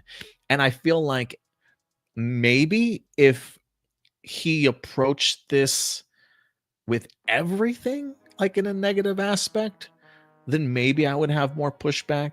But it's like it's only Star Wars. Like it really feels like half the time that's only Star Wars. But to be fair, usually if it now that I think if it is like a diversity thing, or if it's like a female-led thing that didn't do well, that's like his prime opportunity to comment and like jump on the something. You know what I mean? Anything else that's positive though, he usually tries to he usually keeps it fair, but like, yeah, diversity, female, anything that doesn't do well, it's like boom, that's his avenue to dive in. But it's not like we have a personal connection, you know what I mean? But yeah, so I don't know, Marcelina. If there's one good thing about getting pushback from toxic side fam is that at least you're becoming more and more popular. I mean, maybe. If anything, I think it helps me understand just their mindset a little bit more. It just really makes me like, and the guy had the nerve to say like, oh well, if he's like, I don't know anybody that is excited or wants to see a Rey Skywalker movie. I'm like, oh, I do. Like my timeline and people that I chat with, some of the people that I chat with, are really like are excited for it. Really want to see Rey Skywalker. And he's like, that's called an echo chamber. I'm like, no. Don't misunderstand what I'm saying. I don't live in an echo chamber. I see you motherfuckers loud as day about your dislike for a Rey Skywalker. So I'm fully aware that there's another side to this that does not want to see it. But I also have vision and can see the idea that there are other people that have separate opinions than you that do want to see this particular movie. You know what I'm saying? Oh, you're in it. I'm like, that's not an echo chamber when I can clearly see two things happening. I was like, if you think like have you never seen anybody? Like if you've never seen anybody that wants a Rey Skywalker movie, then I would say you're in the echo chamber, my guy. Like you should get out more and get other people's opinions on things. And then instead of focusing on the echo chamber aspect, he's like, oh well, any Facebook page that wants to see a Rey Skywalker film is not a real, it's a fake promotional page. I'm like, bro, I'm a real person, like with my own opinion. Oh no, you're not. You're I'm like, bro, it's like, if you really think, like, I've got 2,000 followers on my Facebook page. I was like, I'm not making money off of this, my guy. Like, I'm not promoting anything for Disney. Disney and Lucasfilm could suck my at this point. Like, I'm the one that's paying for my family and my son and and my girlfriend and trying to help us provide for my family. Nobody outside pays for me. I'm nobody's shill. I'm my own man that busts my ass and I work hard, and I do this stuff because it's for the fun for me. It's because I enjoy it. If an opportunity comes up, absolutely. But 2,000 subscribers, I'm far from a shill. And I find it hilarious that you don't find the hypocrisy and the fact that you think I'm a promotion for Disney, whereas the people that you literally listen to on YouTube have millions of subscribers and get paid thousands of dollars for grifting on a negative YouTube algorithm to just push hate and division amongst fans and hate towards Lucasfilm and Disney, and you guys drink that up, and you don't see that you're literally funding the same people that you project to be shills. Like, it boggles my mind. It boggles my mind that people literally do not understand this concept. And yeah, it feels like we're living in a alternate reality. Like, you keep living in your matrix, bro. I'm gonna ban you now because you're really annoying me. You're like a gnat. Shoo, fly, shoo. I've got other things to do. And then he commented again. I'm like, you know what, ban. I'm like, I'm done with you, bro. Like, I'm literally done with you. So yeah, man, like this is the type of arguments that I get into when it comes to. Sometimes I throw the bait out there myself. Other times it just falls into my lap. You know, people interjecting themselves in the conversations they weren't even brought into, and then that's when I gotta push back. As a Star Wars fan, I find it my need. I don't feel this way about any other franchise, surprisingly, but Star Wars, I feel like it is my need to hit people with a dose of reality, clown the fuck out of them if they're being stupid, and move on with my day. That's it. That's all I want to do. I just, you know, I don't like bullies and I don't like gatekeepers. And that's what half the Star Wars fandom has certainly become. Like, I just don't get the insecurities that people have. Like, I really don't. I really don't. But anyway, I'm done ranting.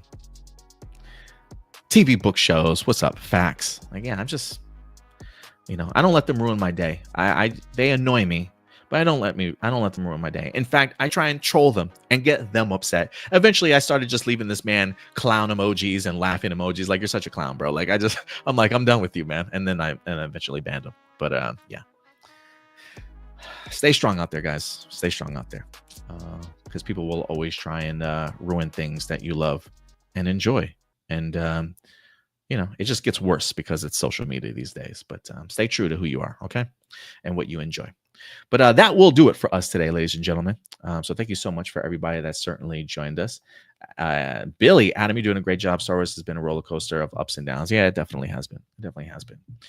But I try and stay a fan of what I am. Do I like everything? No. And when I don't like everything, I'll be critical of it. I have my issues with Kathleen Kennedy. I have my issues with the direction of Lucasfilm. But I find my job as a fan is to be hopeful and to enjoy the things that I love. And I'm going to talk about them and continue to talk about them. And if makes people feel angry and insecure about who they are as people, I could really care less, bro. I really could care less. But anyway, that will do it for us here today at APlus Hero Report. So thank you guys so much for joining me today and sticking around for me being solo dolo, man. Thank you guys so much. I truly do appreciate it. But thank you guys so much. If anything, we will be back next week, hopefully at an earlier time, maybe around 11 or noon. Certainly keep you posted throughout the rest of the week. But that will do it for me. If you haven't subscribed to the channel, please hit that subscribe button, guys. Click that bell notification so when we do drop brand new videos, you could certainly be notified. We have a couple of other videos lined up. And if we have some big news throughout the week, I may go ahead and do a video review or a news update for you guys. So certainly stay tuned throughout the rest of the week. But until then, do me a big favor, as always, guys. Take care of yourselves, take care of each other, and keep it A+. I'll talk to you guys later. Bye.